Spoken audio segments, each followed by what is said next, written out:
Meet Kraft at 16, he threw caution to the wind and vowed to become an adventurer. And now 4 wild years have already crashed into the present. During that stretch, he got stuck working with a team so hard to even talk about the future with that hope felt like a joke. But no matter what, they finally kicked Kraft out, because to them he was nothing more than a temporary plug in the group. One of the guys, hand over his face, wondered if Kraft was even a real mage. He barely used magic at all, and to them he looked downright useless. When Kraft heard that, he swallowed hard, throat tight with dread, because everyone was stunned. His magical seal was a fake. How could that be when he only knew basic spells? Kraft clutched the staff with shaking hands, and when the girl admitted, heart heavy, that even his own line of work couldn't hold up, it was obvious there was zero spark for adventure in him. Even though it cut him to the core, he still had to admit it. This time, the group was right. Kraft got thrown out again, burst into the Adventurers Guild with tears streaming down his face, and the secretary didn't even ask. He just nodded like he already knew. Saying it stung her, but she couldn't shake the truth. He just wasn't right for the job, and this wasn't the first time. Kraft's lost count of the times different groups have tossed him out, but he kept pushing, chasing one dream, to become strong.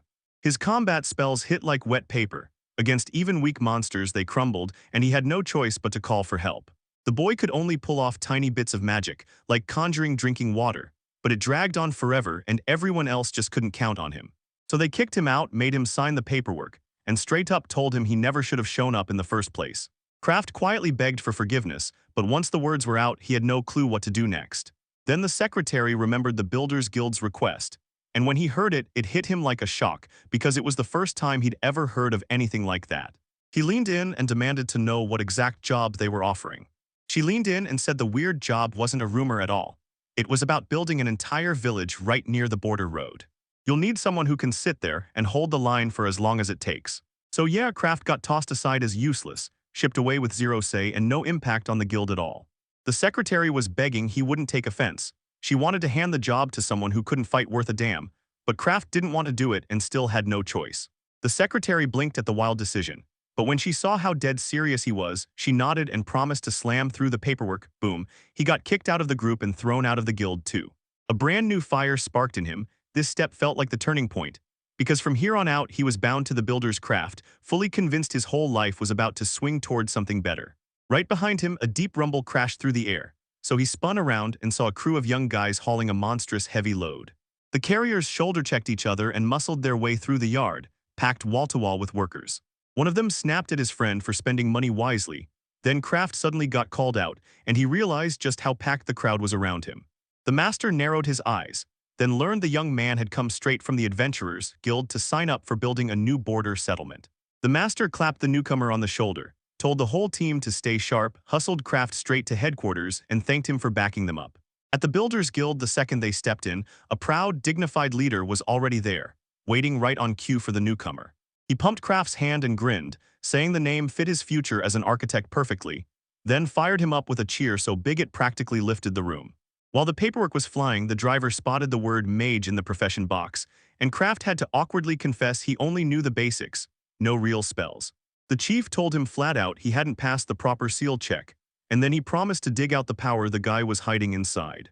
Turns out the kid was born with a huge stash of mana, so that seal should have opened doors to crazy potential, especially since a minister in the hall could actually read and judge it.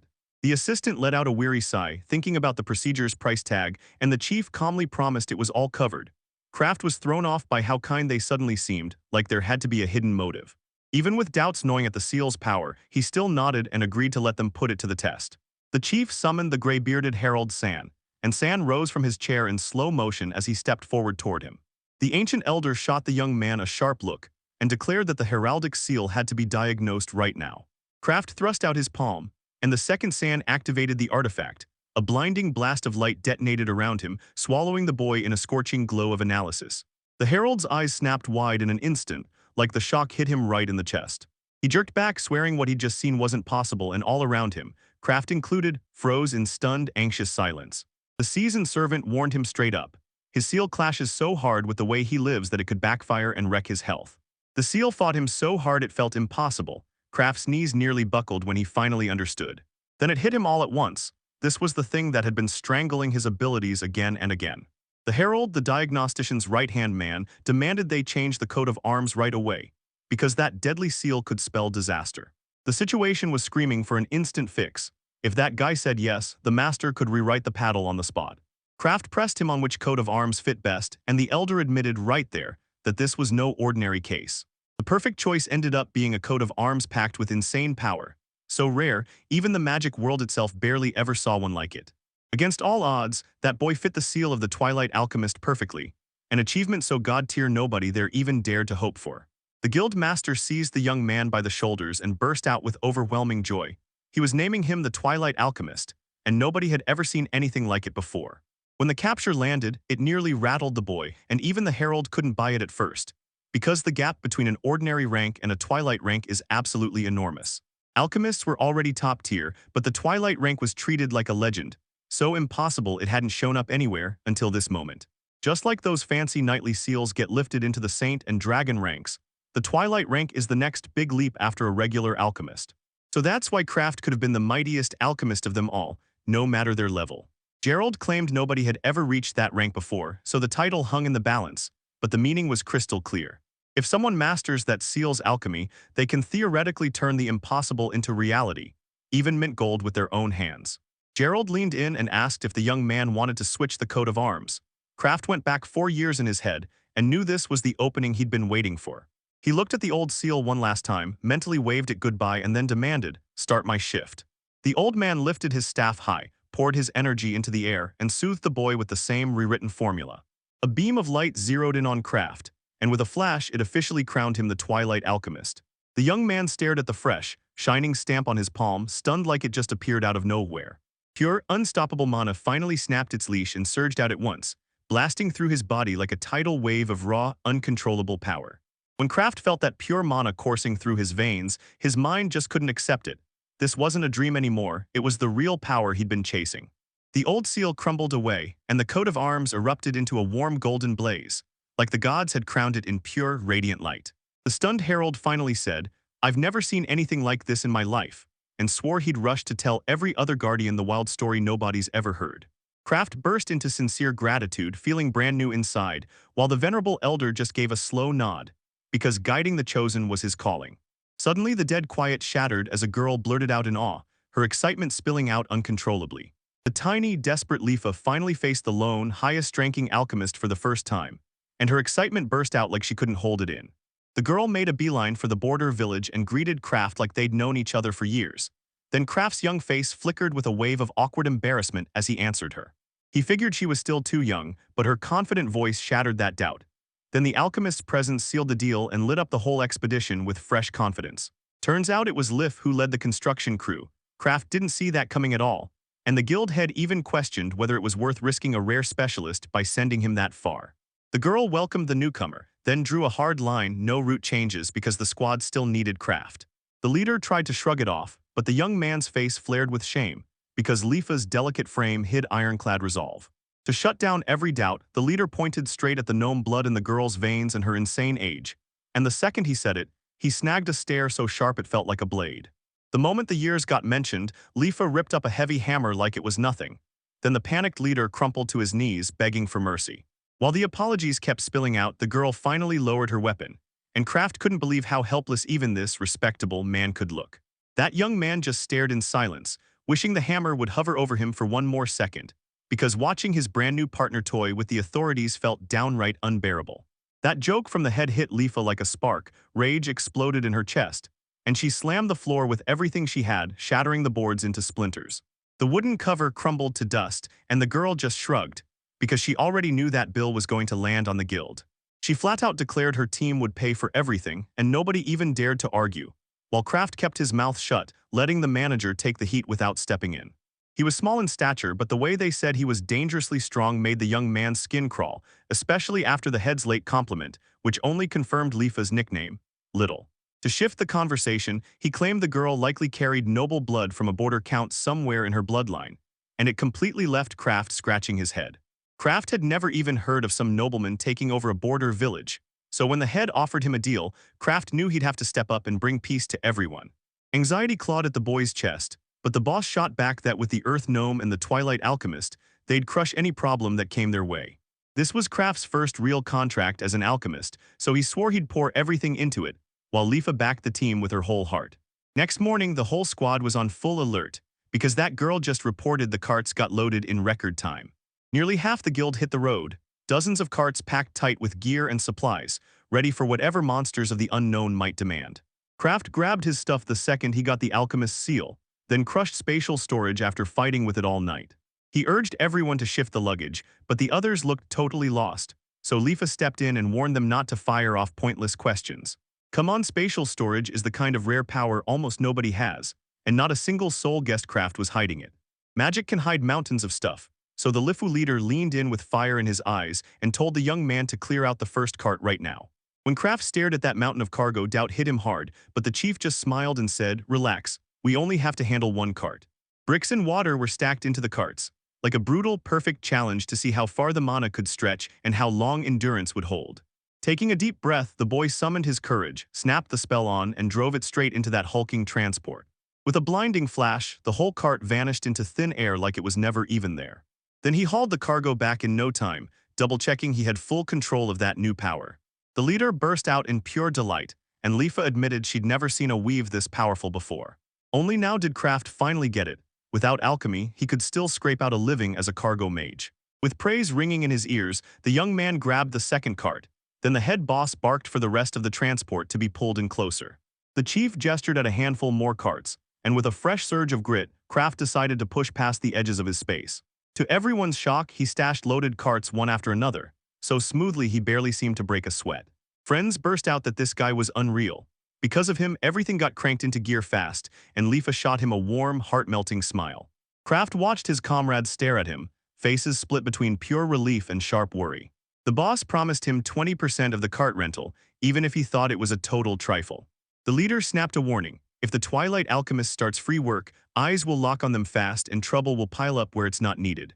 By hiding that huge load, Kraft raked in serious profit for the squad, and bought himself a few precious months of peace. Staring down the golden seal, the young man clutches his dreams tight, convinced this brand new stamp will unleash power like nothing before. Lifa sprinted over, snapped her hand up, and urged them to skip the formalities. From that moment on, they were friends, so Kraft grinned and called her by her first name. The head promises that with Kraft and Lifa at his side, the squad charges straight for the village with zero fear. The girl shot him a good luck, and the young man lit up as he thanked her for the support. Becoming the Twilight Alchemist, the boy strode into a brand new life with total confidence, and Lifa yanked him forward like the future couldn't wait. He got kicked out for having weak magic, and now everything about his life has flipped upside down. That strongest seal struck a deal so perfect it felt like it was made just for the craft. Right now he's making a beeline for Kaitaka, the expedition's official alchemist, on the clock and on a mission. In his head, he swore he'd shock everyone and finally prove what he's truly capable of. At first, the whole ritual for sending the colonists off felt totally weird, until Lifa stepped in and said it plain. This is what makes the journey succeed. Right when she thought it would finally end fast, they called out the order, "Everyone out, move out now." A squad of soldiers burst into view ahead, marching in perfect lockstep like a single living weapon. The guard clocked his head and cut him off cold, reminding him the modest ceremony request wouldn't fly. The soldier leaned in and told them straight, "You honor travelers because they've already crossed a long, hard road just to get here."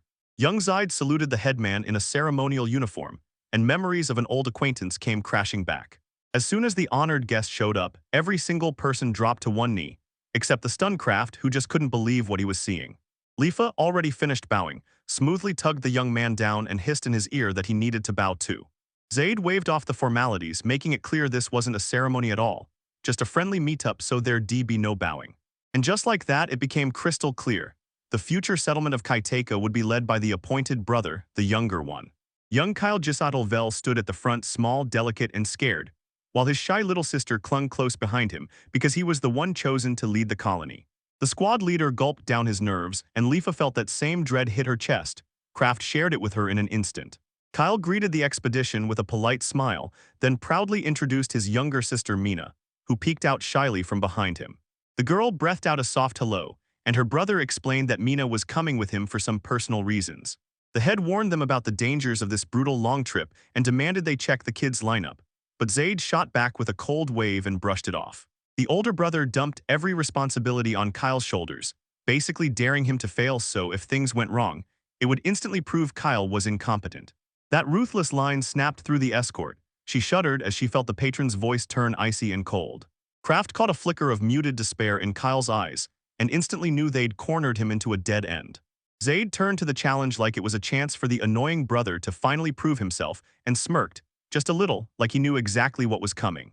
Crushed by the cynicism, Kraft slammed his fist down and swore he'd back the colony's success and guard the young lord's name like it was sacred.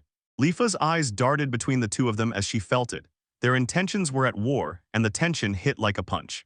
The young man felt an instant bond with Kyle, because he'd once been the same kind of outsider, and that's why he stepped in to support him and quietly keep watch. He vowed to Zaid, swearing he wasn't a worthless resource, and he'd come back with victory before he even had time to blink. The patron went quiet on the spot, baffled, then burst into laughter, convinced Kraft's stubborn drive was nothing but a bold, hilarious joke. With a last breath, he told his brother, "The mission's outcome is what matters most, luck comes after." Then he wished him success with a chilling, icy calm. Kraft mentally branded that ceremony as the worst day of his life, but Lifa, totally missing the joke, snapped and shoved the guy in rage. Meanwhile, the head seized the young man by the shoulders and boomed that his bravery was incredible. Kyle snapped his way out of the danger, and then, with real sincerity, demanded to know what on earth drove Kraft to hit him with such brutal words. Lifa and the others dropped to their knees before the young lord. Heads bowed as they admitted their wild rudeness and begged, tears and all, for forgiveness. Kraft blurted his name, admitted he messed up, and then said the whole mess instantly reminded him of every time he failed. He spilled the story of those early years, when he was a helpless adventurer, constantly crashing and burning, and somehow still trying to live up to everyone else's expectations. Even though nothing made sense yet, he stepped up to stand by Kyle and smash through all that confusion. The shy lord clutched his coat tight, swallowed his fear about his weakness, and swore he'd give everything he had. His tear-choked speech hit hard, and the crowd practically begged for a chance to help. Kyle threw out an apology, promised he'd do everything he could, and then leaned in to ask Kraft to back him up. Kraft flashed a warm smile and said that when everyone fights together, victory comes. Then his comrades nodded hard, ready to charge shoulder to shoulder for that one shared win. People remembered Kyle pushing for fair taxes and real kindness, so they locked in together and went all out at full strength. The young man broke into tears of pure gratitude, and the whole crowd rushed in to back him up, like fresh shoots bursting through a spring forest. After a while, Kraft and the squad tore out of the construction guild, marching down the forest road, dangerous as hell but way faster. 2 whole days stomped by in a grueling march, and they'd barely clawed out a quarter of the journey. Lifa marched at the front beside the main character, then kept whipping her head back, checking like a hawk to make sure nobody slipped behind. With everything happening at lightning speed, the others crashed hard and begged for a quick breather. Even in the van ride, Kyle and Mina were wiped out, and Lifa called for a break, only to make the hike drag on even longer. That evening, Kraft struck a fire, and Lifa suddenly realized just how brutal it is to stick to a strict schedule. The young man suddenly remembered that stamina potion, this simple little drink that stretched his burst of strength for way longer than it should have. Turns out the real problem wasn't skill, it was ingredients, because the usual recipe demanded a whole bucket of herbs for just one serving. With the fresh seal of the Twilight Alchemist on his side, Kraft dared to craft a top-tier elixir. No, from just a single spoonful of dried healing herbs. The young man wasted no time. He grabbed a mug, filled it with water, scooped a spoonful of dried herbs straight from the spatial storage, and tipped them into the container. With alchemical mana blazing in his hands, he brewed the endurance elixir for the very first time, and pulled off a mind-blowing win as a brand-new alchemist. Thick vapor billowed out of the bowl and Kraft froze for a beat, until Lifa smirked, already sure the potion was done, and snapped on the appraisal magic.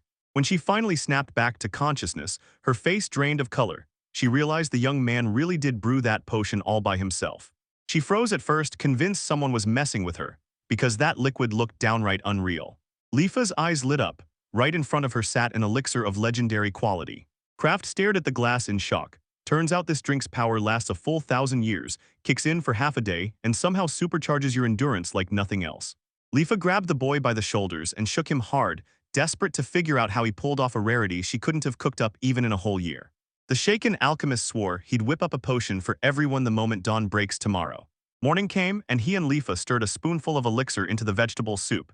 Then the taste blew their companions away so hard they begged for seconds. Yesterday, everyone was barely standing, but today the whole squad was buzzing, so full of energy they were sprinting around camp like young guns in a championship. Even the horses dove for water from that bucket, then started stomping like they were powered up, and you could see their health radiating in plain sight.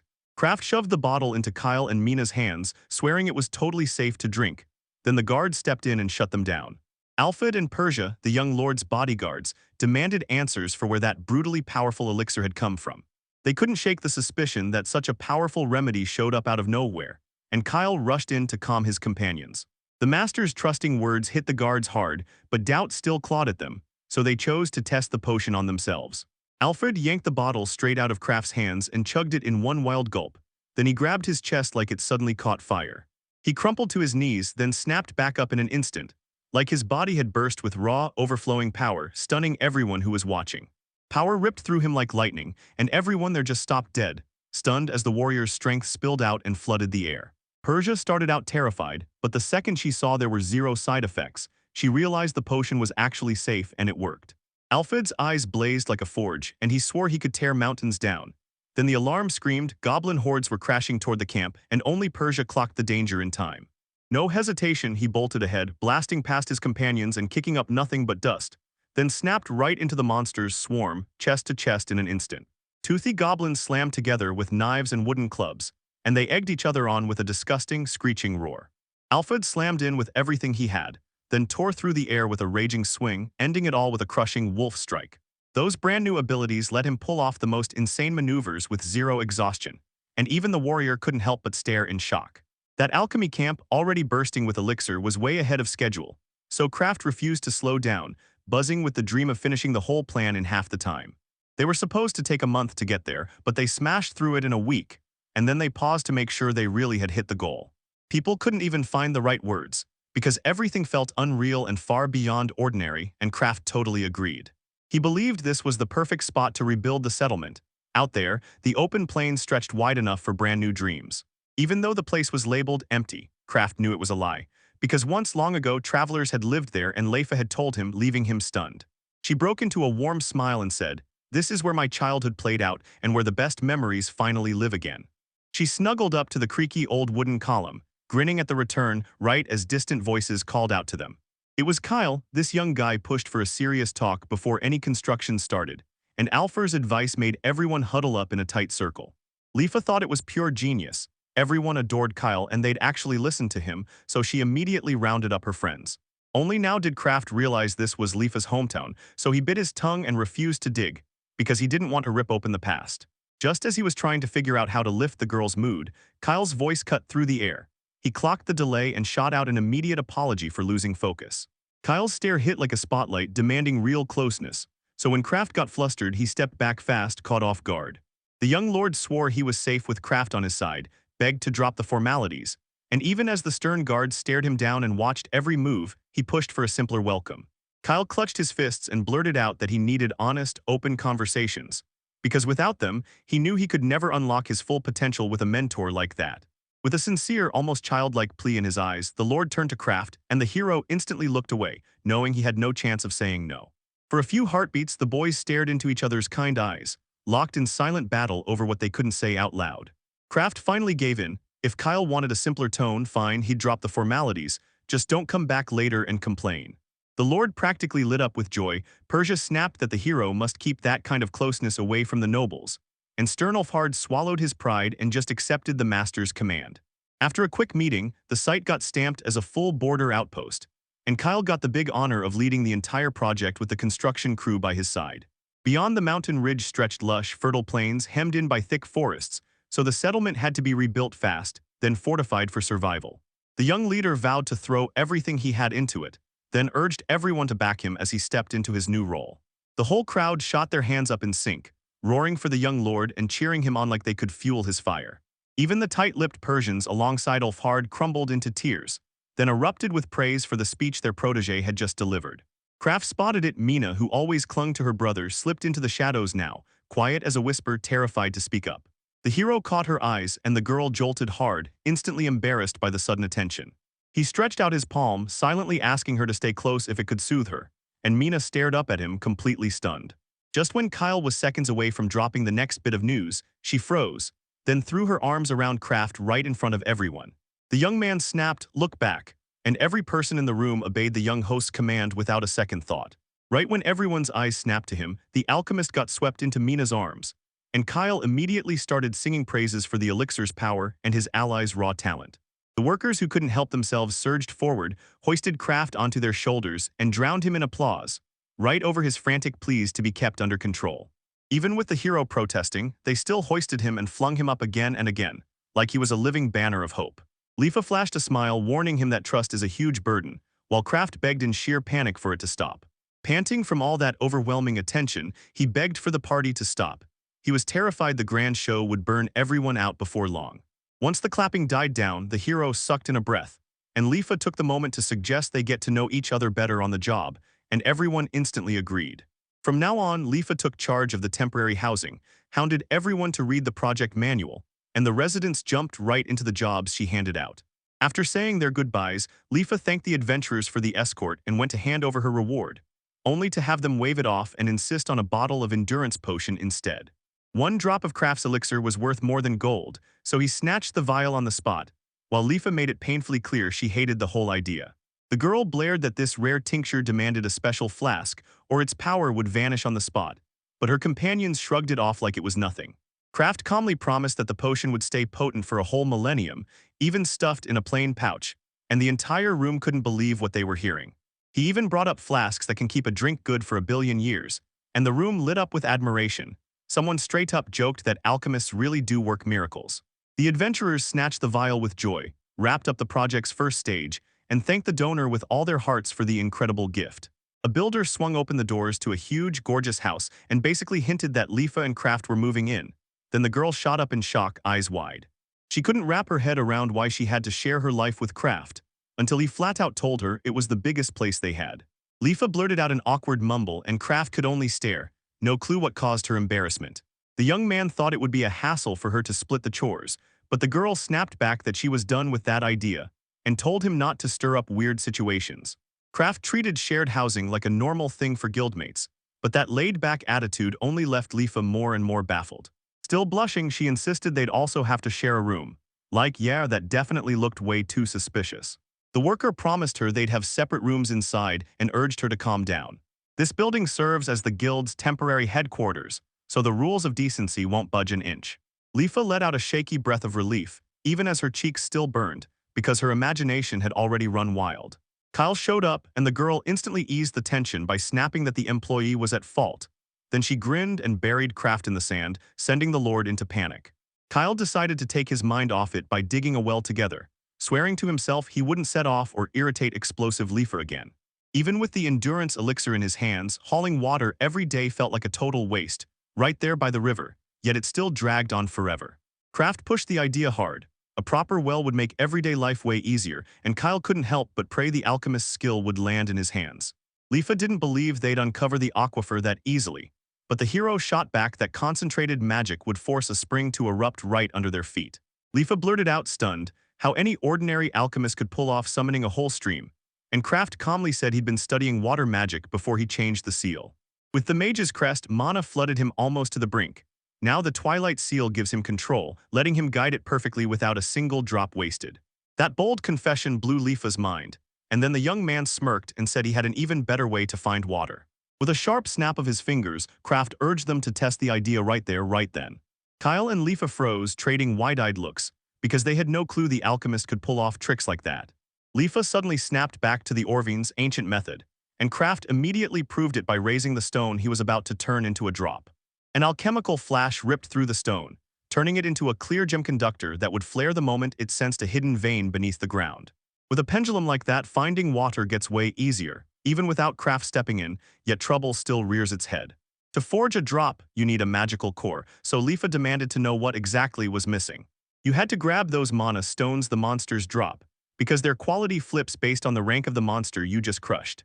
Getting an orc-level crystal is a nightmare. Kyle's stuck. The guards refuse to let him pass, and the mercenaries have already bolted.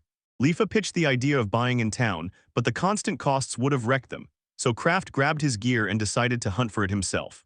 Just as those thoughts were kicking in, a wild man exploded from the thicket and blurted out a warning danger was close. Deep in the dark, they uncovered a massive orc stronghold, over 24 of those creatures looming, and it hit the villagers like a total disaster. Leafa nodded, yeah, 20 orcs are a real threat, but hunting the ingredients is just as much part of the job. She declared she was ready to fight, but Kraft shocked everyone by volunteering to scout the enemy himself. The girl refused to buy his plan since she had zero faith in that weak mage before him, but the young man didn't flinch for a second. He fired a reminder at Kyle. Sure, magic once crippled him, but now he can scout the area, spot herbs with precision, and knock out a whole stack of household tasks. Kraft's whole deal was the scout's invisible grind, so without a second thought, he grabbed the responsibility and owned it. Lifa let out a heavy sigh, admitting the young man's experience, and he told her, "Look me straight in the eyes and trust my plan, no secrets." While they huddled up for the journey, Kraft warned everyone to stay sharp. Kyle begged him to watch his step, and Leif urged him to skip any needless risks. But the young man rolled his fists tight in front of them and vowed he'd take down the goblin even without spells. As he pushed through the thorny thickets, even that elixir of endurance couldn't beat the misery of fatigue. Mud sucked at his feet and branches kept raking his face. The foggy forest turned out to be downright treacherous. Strangers get ambushed out of nowhere. And earlier, while Kraft hunted for shortcuts, he kept gambling with the risk of getting completely lost. A sharp crack snapped behind him, and he whipped around in panic. Danger hid in the tall thickets. So he leaned out from the bush like every breath could get him caught. Right in front of me, an orc camp exploded into view, fire snapping as bodies sizzled, while green-skinned brutes ripped into the meat with their bare hands. The alchemist eyed 2 to 3 dozen orcs, exactly the kind of real fight he needed to unleash and test his new power. That's why he demanded a solo reconnaissance. He needed to see exactly what his alchemical magic could pull off, even while his confidence still wobbled. The way his comrades' faces went bone dry at the goodbye said it all. Authority wouldn't be brought back with speeches, but with facts that hit hard. After fleeing danger with no plan besides running, he's finally got new faith today, the power of the Twilight Emblem. So escape isn't his only option anymore, it's just the backup. The young man shot his arm out, called up the ice prison of the underwater depths, and blasted the slime mana straight into the enemy camp. In the blink of an eye, the whole settlement got trapped inside shimmering blocks of clear ice as the twilight danced across them. Kraft couldn't believe what he was seeing. His first real offensive surge hit instantly and wiped out 30 brutal orcs in one go. Yesterday, he could barely squeeze out a few drops of water, and now, boom, he stood before his own icy masterpiece fully formed. His heart swelled with gratitude for the herald. Like this was exactly what battle magic was meant to feel like. And for a split second, the young man pictured the shock he'd cause when he finally stepped into the royal court. The wild euphoria shattered, and a brutal cold slammed in icy hoarfrost crawled onto his clothes and drained every last bit of warmth. He snapped to attention at the danger of getting frozen by his own spell, snatched up the fallen magic stones, and bolted back before it could catch him. Even with the cold biting his skin, the dream of a flawless raid scorched through his fear and warmed him like a blaze. When Kraft slipped back into camp, he told them the orcs were wiped out, then tossed a few glittering gemstones toward his friends. Persia and Ulfhard instantly started plotting how to crank up the defense of their new lands, using trophy mana cores. His first true solo mission as the Twilight Alchemist ended in pure victory. He crushed the enemy, grabbed the loot they needed, and his team's belief in his power shot up like lightning. News of defeating 33 orcs hit like a thunderclap, and even Kraft had to admit, his own spell almost froze him into an ice statue. When Lifa asked him, he shrugged and said he'd figured it out with magic, and that only stunned everyone more, because he'd been booted out earlier for having a weak charm. She rushed to apologize for the bite in her old words, but she still couldn't wrap her head around how that kind of power had suddenly erupted in a magician who'd never been successful. Kraft broke it down. The new Twilight Emblem was unlocking spells nobody had ever been able to get, and Kyle couldn't help it. He lit up with real joy like he was hearing good news from a best friend. A young man kept dreaming about the day every single person would finally witness how effortlessly he pulled magical stones from the earth, and realized that his power could make their lives thrive. With that kind of power back in his hands, he could finally claw his way into adventure again. But this time, he didn't want to run solo. He wanted to team up with his comrades and chase the same victories side by side. Kraft snatched a stone pendulum from his hiding spot, winked at Kyle, and swore he'd hunt down a water source just as good as the place where he put the orcs to rest. He leaned in and said, "Follow the drop. When it hits that underground vein, the whole thing lights up. So just keep moving, shut your ears in, and listen to the gemstone flicker." He barely took a couple steps before the pendulum exploded into blinding light. And with total confidence, the alchemist jabbed the shovels toward the future well's location. The workers hacked at the earth like madmen, but Lifa yanked the spade right out of Kraft's hands and snapped, "You're done for tonight, rest." An hour later, cold droplets blasted out of the dark pit, and Lifa burst into laughter as she clapped Kraft's hands, celebrating the first real handful of clean water. The townsfolk rushed toward the commotion, stunned that they tracked the source down on the very first try, especially because it was the same guy who'd wiped out the orcs just yesterday. And once the Twilight Alchemists stayed in their village, nobody worried about thirst or enemies. Lifa was already plotting the construction of a new well. In just a few days, the well got fully stone-lined, and that clear water came gushing out so freely that everyone finally felt safe for real. Next morning at breakfast, Kraft caught a soft "good morning" and whipped around, only to see Mina blushing hard, ducking behind her brother's shoulder. The shy girl set a tiny pickaxe right in front of her and asked, "Teach me how to dig." She wanted to help just like the older ones, no matter how nervous she felt. The alchemist flashed a gentle smile, promising the most comfortable grip, and Kyle couldn't help but beam as his sister took her first step toward independence. Lifa showed up with warm, freshly baked cookies and teased Mina, saying her strength would stay locked in for ages, because that dough secretly had a pinch of legendary elixir mixed in. With a warm nod, the craft praised him, because even one drop of his tincture soaked into those breakfasts and powered the whole squad like it would never run out. So the morning in Kaida kicked off with grins and fresh schemes. Because that well was already gurgling, the ground was itching for the first sprouts, and everyone's hearts were raring to chase their next big win. Kraft barely caught her words before Kyle lit up, realizing that even a simple greeting was a gigantic leap for shy Mina, and he couldn't help but love it. Mina usually hid behind her brother, so the way she chased after Kraft wasn't just shy behavior. It was something far deeper, even if Kraft brushed it off as the usual act of a noble girl. Once Kyle heard the construction was under Lifa's watch, he let the alchemist steal the day for experiments, then drill straight into making fresh infusions. Even after the agreement, this weird, awkward silence sat between everyone, like they all scrambled to find anything, just to cover the pauses. Mina gripped the hem of his cloak with shaking hands, and Kraft leaned in close, urging her to speak out, though her real thoughts stayed locked away, like a secret only she knew.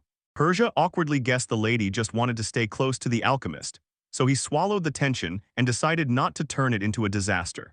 For a split second, the young man's eyes lingered on the guard's proud, noble bearing, but then he clamped it down, turned his head, and threw himself back into his work. Persia stared in awe at his spatial storage once more, while Kraft pulled out several mana crystals, shaking, stunned by just how powerful he'd become. Clutching the stone in his fist, he ground it into glittering dust and tossed it into the massive vat of basic infusion. That alchemical stream churned and spiraled through the air, and even without a single test, you could feel that healing power packed in tight. He suggested stashing the supplies in the pantry, and then he caught Mina with her eyes down. She was totally spellbound, tracking every move the master made. Persia tried to yank her away, but when she saw how innocent and curious she looked, she hesitated, and Kraft welcomed her with a warm, gentle smile. The alchemist blurted a sweet compliment at the guard by accident, and when he suggested she stay, it totally caught her off guard, threw her balance out of nowhere. Her cheeks flushed and she shot a stern warning, no silly jokes allowed, yet something warm and genuinely kind still flickered in her eyes. As the potion thickened, Mina yanked his sleeve again, like she was about to unleash something huge. Kraft didn't even clock why her cheeks flared, while Persia, barely smiling, hinted that the girl was starting to gaze at the master more and more. Once his work was done, he scanned those endless rows of barrels, and decided that this haul would carry him through any surprise trouble that dared to show up. The moment he thought about testing the medicine out in the real world, he shut that worry down fast, because he had no intention of putting anyone in danger. Shouts tore through the yard, snapping his focus, so the alchemist bolted outside to see what had set off the alarm. In the yard, the workers rushed wounded young hunter Jotaro onto a stretcher, and the crowd instantly split apart to make room for the help he needed. Jotaro's partner snapped that the hunter tripped over a tiny pack of goblins, brushed them off, and let his guard down. The leader finally exhaled when he learned the wounded one had already wiped out the rest of the animals. No more threat coming. Kraft ordered every field worker marched into the camp, until the seasoned fighters could finally lock down the territory. An adventurer caught Jotaro's attention with fresh healing elixir, then handed him straight to an alchemist who swore he'd help.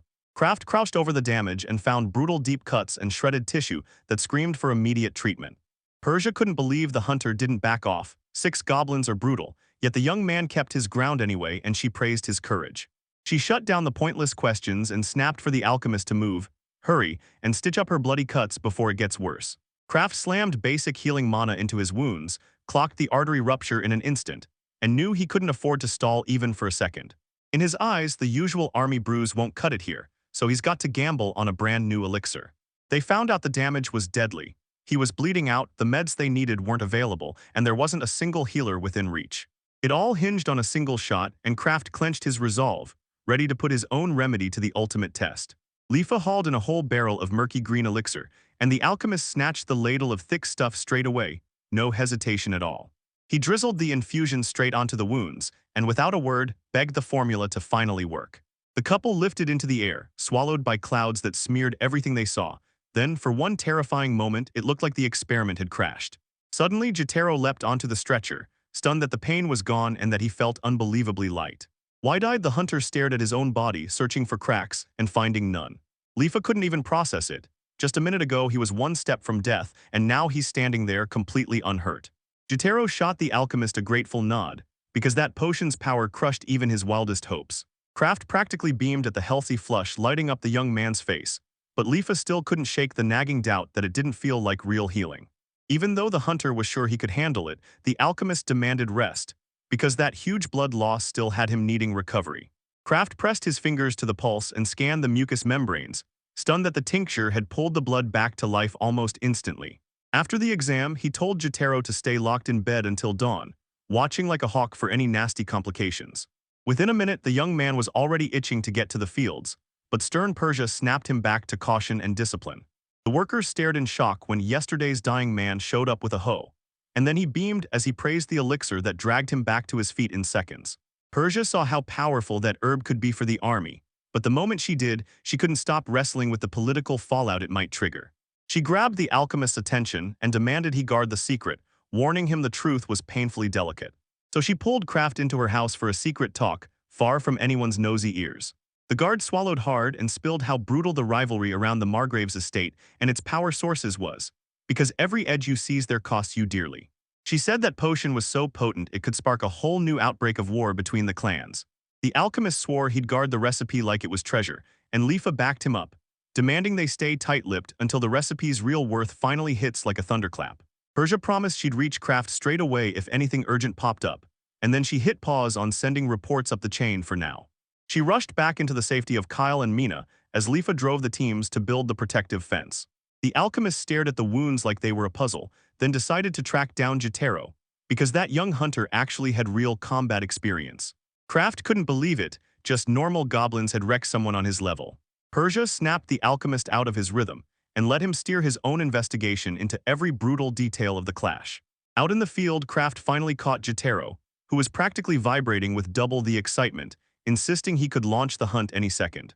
The alchemist squeezed out a hard doubt about the goblins causing those injuries, then realized, too late, that the old hunter's machete had finally snapped. He couldn't stop thinking about how that steel shattered so fast, so he demanded to see the blade fragments. Jotaro shot back that the debris was in the shed, then swore he'd crash and recover right after work, once he was done with a few hundred push-ups and squats. In the workshop, Kraft leaned over that shattered blade and clocked the truth fast. The break wasn't some metal fatigue problem at all. That Jotaro machete was pure junk. No matter how Liff fixed it, the blade still stayed brittle and useless. Kraft figured, if I'm gonna make this weapon stronger, I'll pour alchemy into it, because the storage still had a whole pile of mana crystals left. He grabbed a few stones and started working right away, while the hunter strutted around, bragging about how fast he'd bounce back.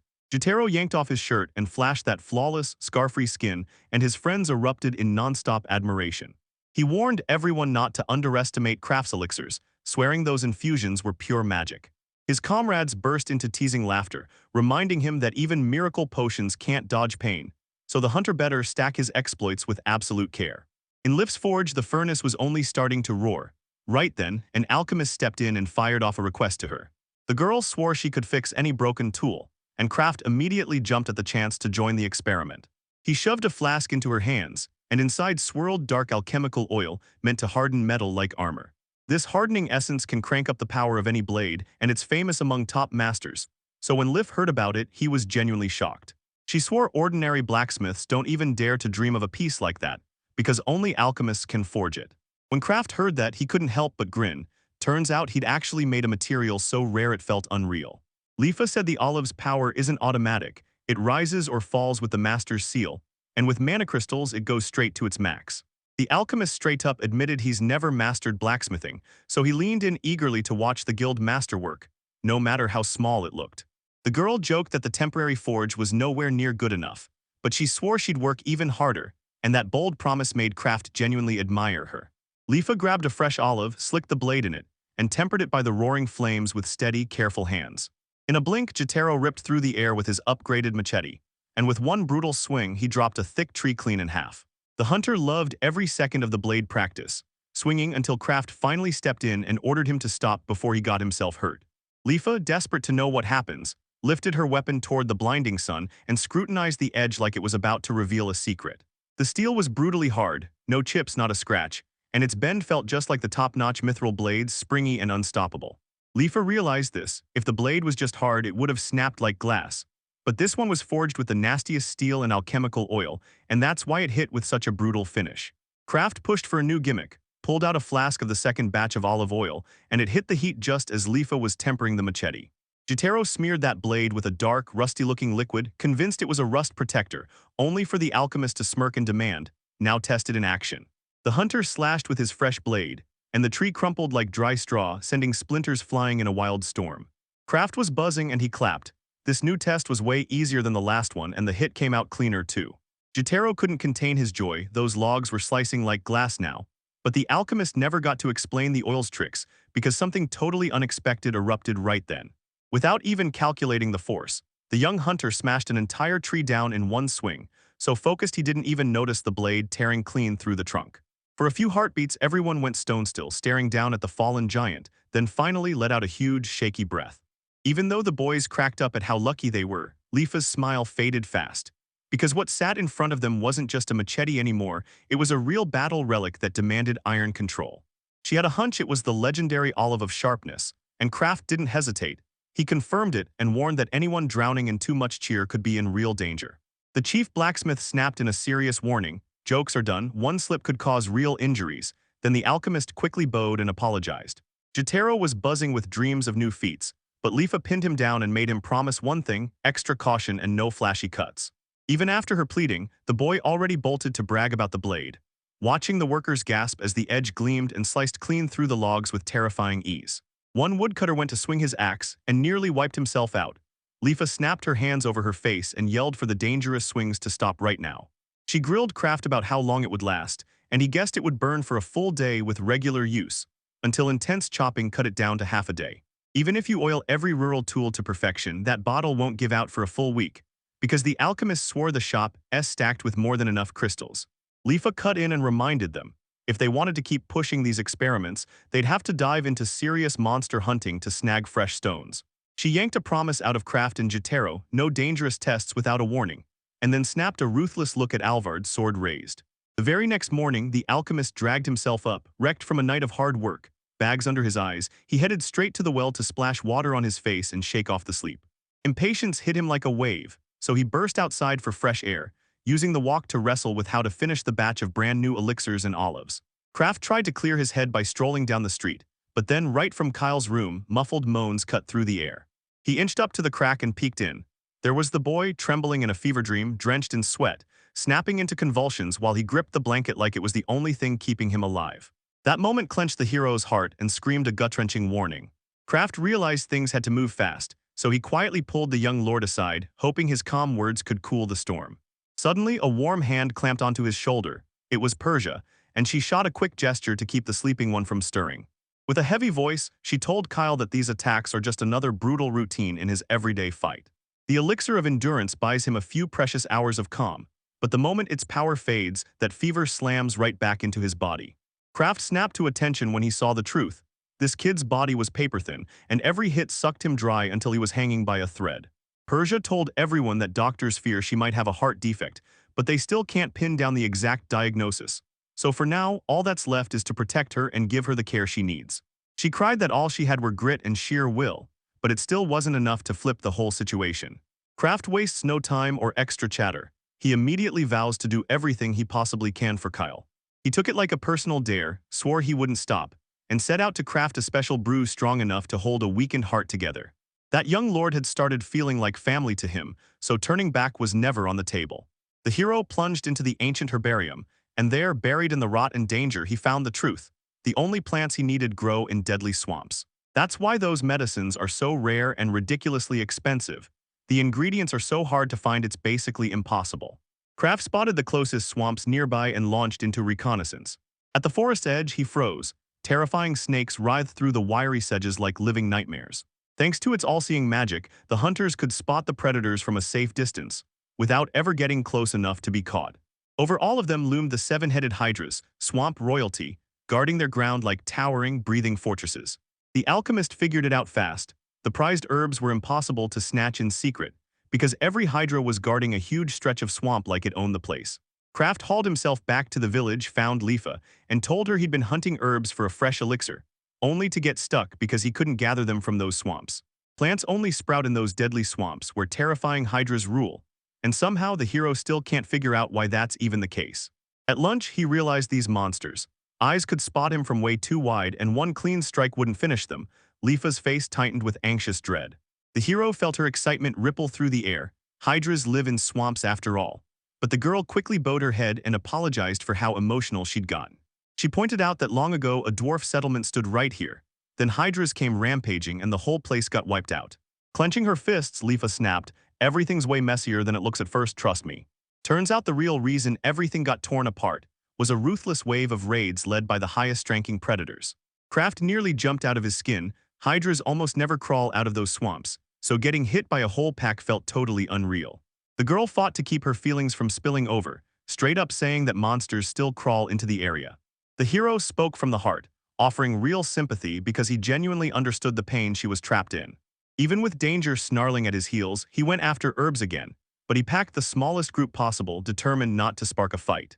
Lifa snatched him by the clothes on the spot and declared she was coming with him, swearing she wouldn't drag him down.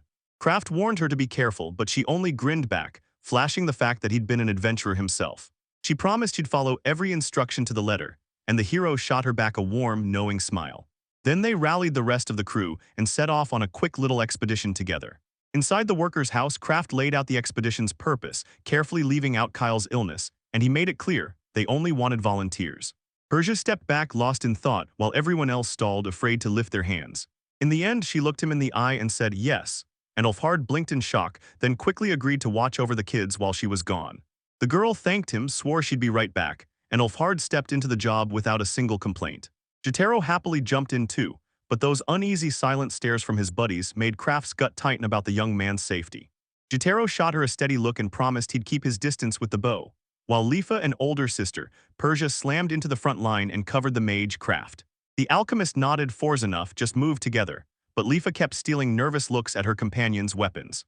Right before they set off, Kraft leaned in and warned everyone, "Keep the luggage to the bare minimum. Everything you need would be packed into a spatial storage, so they could slip out fast from the quagmire."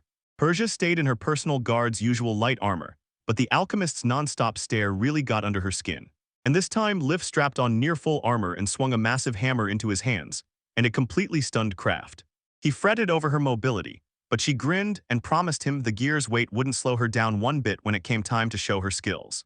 She shot through a few slick moves to shut down every doubt, and Kraft apologized for doubting her. Jotaro strutted around bragging about his best outfit, but he looked like an overexcited bandit, so the alchemist cut in and told him to at least rip off the blindfold. He even reminded him to coat the arrows in oil to sharpen them up, so every single shot would land with deadly precision. If the plan blows up, you can always try again. Kraft, though, grilled the band to move carefully and skip any pointless risks. Persia admitted it outright. Those military tricks are reserved for true emergencies, and this time they're forced to gamble on elixirs and oil. Hearing that, the alchemist snapped, "When lives hang in the balance, don't stall. We'll have the materials we need, so the risk is worth it." Those words shot straight into the guard's confidence, and for the first time she smiled at Kraft for real, radiating pure, unshakable trust. As always, Jotaro showered Persia with compliments like they were arrows, until it pushed her rage to the edge of boiling over. He picked the path with the fewest hydras, because one loud strike or a nasty spell could summon fresh monsters. Tactics hit at once. Lifa dives in to pull the hydra's attention up front, Persia slips in from behind to flank it, Jotaro hangs back and covers from afar, and Kraft keeps the whole fight alive with magical backup. They snatched the herbs and vanished at once, no delays, no second thoughts. Suddenly, Lifa snapped to attention. Out of the marshes came a sharp, dry hiss, the unmistakable warning that danger was on the move. She shushed everyone with a single sharp gesture. Something savage was creeping through the reeds nearby, rustling as it hunted. In the blink of an eye, it all clicked. This massive hydra had already wrapped its coils around a colossal crocodile, choking it to death right there, like it was just about to sit down and have lunch. Lif crept in silence toward the hydra, tucked behind a tree trunk as those snake-like heads ripped into the helpless prey, swallowing greed like it was hunger itself. Once the girl flashed her signal, everyone crept out of their shelters, only to spot way more monsters than Jotaro expected, and Kraft immediately pushed for a stealthy retreat. Still, the team sized up their odds, clung to the plan, and pushed forward on Lifa's tough resistance. She charged head-on and cracked the hydra's monstrous head with a blacksmith's hammer, making the serpent jerk back in shock. Jitaro's jaw drops. Lifha, tiny and fearless, stops the monster dead in its tracks, flexing iron-hard strength with razor-sharp technique. Her craftsman's emblem never stopped her. Year after year, she forged her body in combat training until the blacksmith became a force to be feared. Persia smeared the blade with oil of sharpness and sprinted to get behind it, because while the Hydra was busy with Lifa, she struck from the flank. Only one sweeping phoenix wing tore through the sky, and its scales looked paper-thin, like ancient bark about to crack. The Hydra's exposed neck couldn't take it. Its massive head dropped without a sound, sinking straight into the swamp's mire. Lifa watched the heavy body wobble and drop close by, then calmly slid back a step so the shifting ground wouldn't catch her. Jitaro, drunk on euphoria, sprinted straight at the severed carcass, unable to look away from how bright the allies' blades shone. Persia stared at her blade, and when she traced the mirror edge, the steel slid into flesh like it was cutting through warm oil. The hunter yanked out a shimmering mana crystal from the wound, and right then Lifa and Kraft locked eyes, both sizing up the prize. The blacksmith practically fizzed with excitement. Soft laughter slipped past her lips, like she was barely holding back a whole explosion of joy. Suddenly, like a wild spark, Lifa bolted forward, leaving her companions staring in shock while she tore through the mud and sent up a spray of filthy splashes. Persia and Kraft sprinted after them, shouting at Jitaro to stick close and keep the far flanks covered. Up ahead, the girl spun on her heels, hammer held high, and her laughter spilled like a bright waterfall, while the second Hydra collapsed, too stunned to even move. The comrades watched in dread as their friend's unstoppable seizure ripped through everything. Each savage blow drove the bayonet in and peeled off whole layers of snake flesh. Life reeled under that brutal force. Another attack, another head drops, and muddy water splashes into the steam like it's getting swallowed whole. Her grin lit up the moment, but her friends' faces tightened, because they knew the next battle could blow way past control and wipe out the whole crew. Persia and Life churned up a non-stop phoenix whirlwind, and Kraft and Jitaro could only stare, stunned and frozen in captivated shock. One of the Hydras spotted its enemies opening and bolted for the exit, fleeing before it could get cornered. Lifa shot after him at full speed, hurling over her shoulder, "You're not getting away." Right there in front of her comrades, she shredded the monster into scraps in the blink of an eye. Snakeskin flaps slapped the marsh so hard they made Jitaro shout at Kraft to watch his step, while the alchemist just waved it off like it was no big show. Within minutes, the swamp turned up a whole mountain of shredded Hydras. Lifa and Persia finally snatched a breath, glanced around, and saw their friends staring at them in pure shock. A cold jolt shot straight through Kraft and Jitaro the second she looked at them, like that blacksmith was the kind of monster you don't survive. Lifa apologized for the botched plan, but the partners shrugged it off, because the outcome was absolutely mind-blowing. She couldn't stop smiling as she finally confessed she'd claw back revenge for her ruined homeland, at least a little. The happiness glittering in the girl's eyes lit up Kraft's heart and genuinely pleased him. Persia also wanted to thank the alchemist.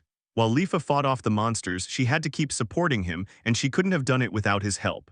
Kraft waved it off like a joke, but that compliment hit Persia like a sudden jolt. She blushed hard, frozen, not even knowing what to say.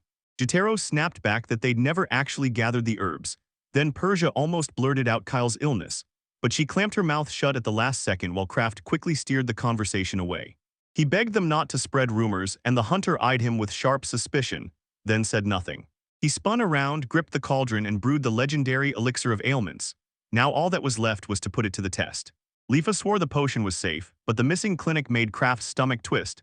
Still, he took a sip the day before and never felt a single side effect. Right then, Persia, stressing out, burst in and blurted, "Is the panacea ready?"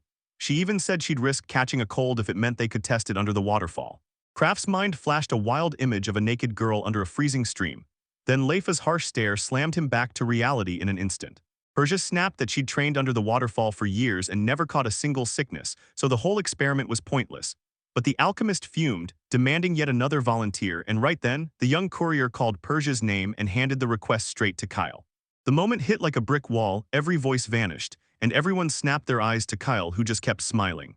He spotted a bunch of bottles on the table, and without thinking, shot his hand forward as Persia's nerves snapped, and she called out for the young lord. Kyle shot a look at the setup and instantly knew the new infusions were made for him alone. Kraft nodded in full certainty. These were real healing elixirs, and the boy wasted no time thanking the alchemist from the bottom of his heart for taking care of him. Without so much as a nod of approval, Kyle snatched a bottle and chugged it dry on the spot. The crowd could only stare at his nerve, but the boy just let out a shaky breath and finally relaxed. Everyone tried to block him, because that potion hadn't been tested yet, even if the estimates said it should be safe. The young lord stood tall and swore that faith and courage back him up, so risks don't even scare him. Minutes later, he blurted out, over the moon, that he finally felt way better, and Persia plus Alpha had burst into tears of pure joy. Talifa clocked it instantly. Kraft didn't get swept up in the chaos at all, so he slipped toward the exit in total silence.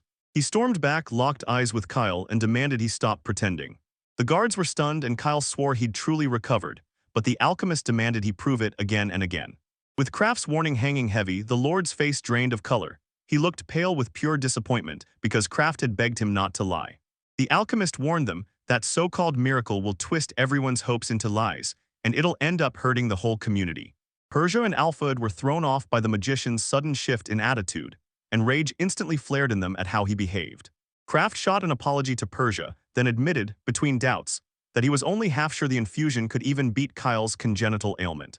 This elixir truly smashes colds, wipes out infections, and even eases other acquired diseases. But when the child is born with those violations, the so-called cure suddenly starts to look shaky at best. Even the most battle-tested doctors have no real answer for this heart defect, so one dose of that potion won't magically fix everything. Tears glittered in Persia's eyes, but Ulfhard soothed her softly, knowing the real answer was waiting for them just ahead. Kraft dropped the idea, but he told Persia while Ulfhard soothed her, "Not yet, I need a little time." The alchemist apologized to Kyle and only handed him elixirs of endurance for now. Kyle nodded, agreed, and swore he'd stop twisting the truth. Kraft grinned, grabbed his chance to leave, but his friends yanked him back, demanding they get every detail straight about what was really going on. Persia apologized for the scream she'd gotten overwhelmed, and Kraft shot back that he's got no grudges because emotions happen. She handed him the settlement's safety and Kyle's life, and the alchemist snapped that he'd take the weight, then told her, "Trust me." The girl clutched his palm and guided the Lord down to rest, while everyone else missed the truth. Even the legendary potion couldn't work. No doctors are anywhere in sight, and even the Margrave's own medics can't do a thing against that bizarre congenital heart defect. Kraft still clings to hope that this upgraded formula works, because if it doesn't, they'll have to dive into far darker, deadlier methods. For now, the elixirs of endurance only keep the settlement standing, buying time for everyone to rebuild and harden the defenses. He pitched the idea of founding his own adventurers' guild, so he could lure in defenders and haul in the resources he needed. Lifa blinked in surprise, then nodded, because strong warriors, shops, and housing were coming here no matter what. The alchemist slammed down a proof and swore there's a potion that can cure Kyle's ailment for good.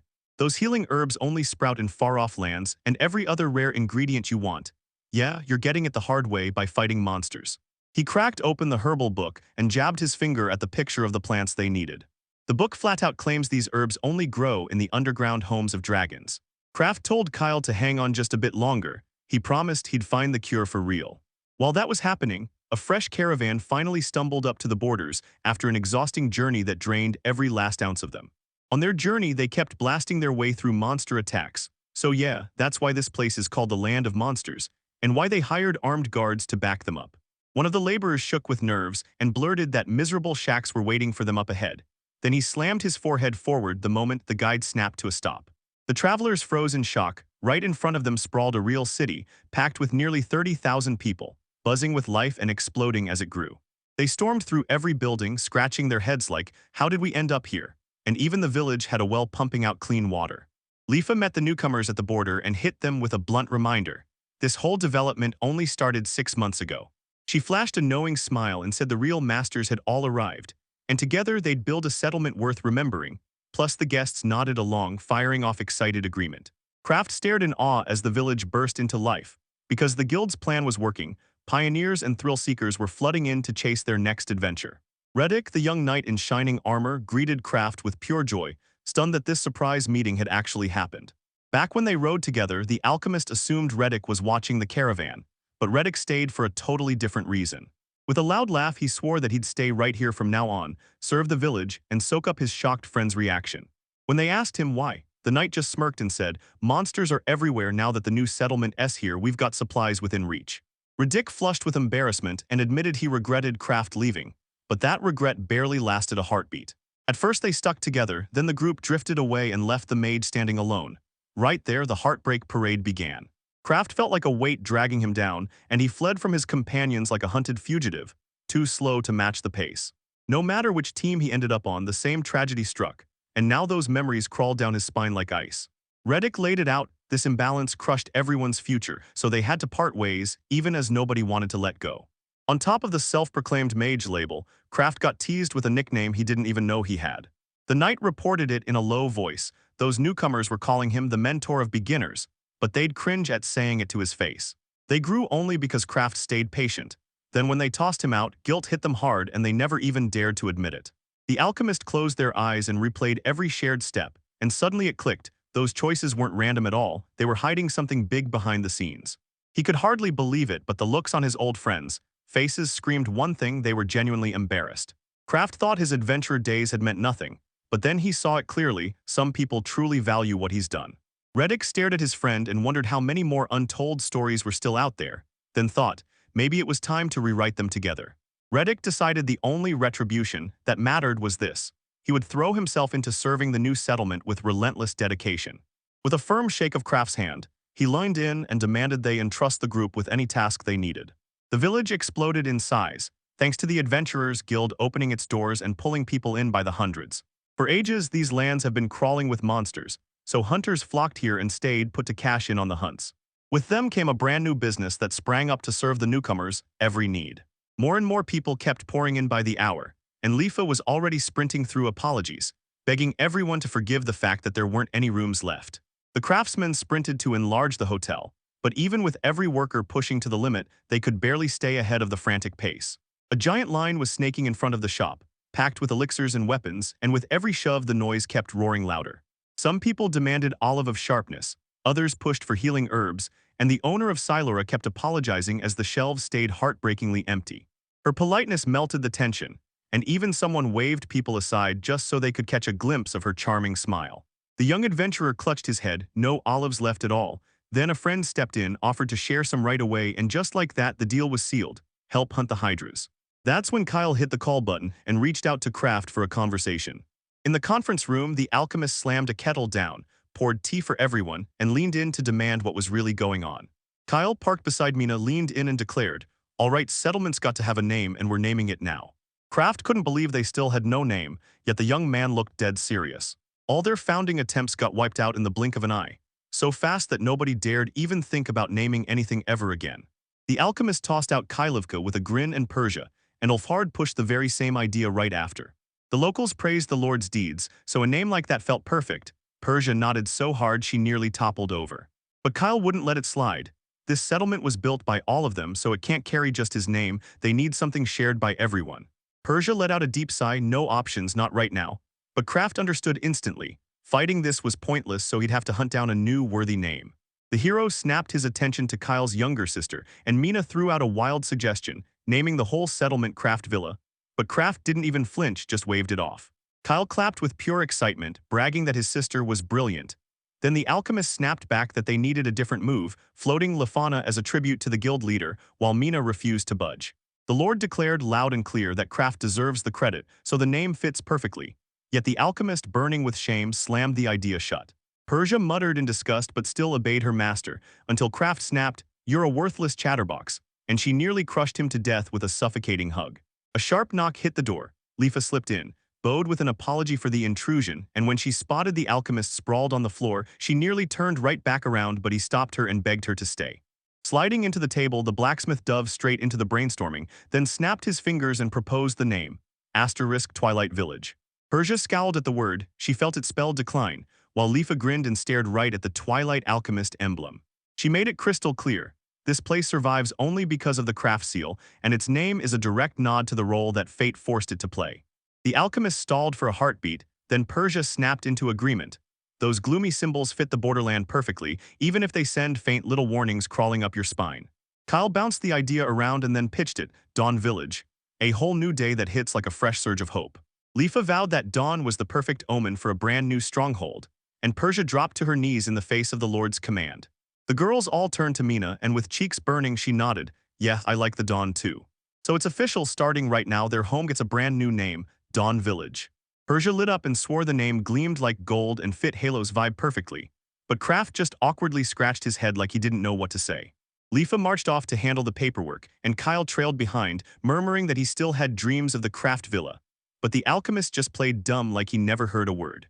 Later, Kraft decided it was time to strike again.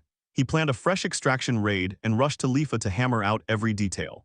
Inside her forge, he spotted a girl shuffling through documents and, without wasting a second, slammed the truth down. They needed yet another expedition to hunt for ore.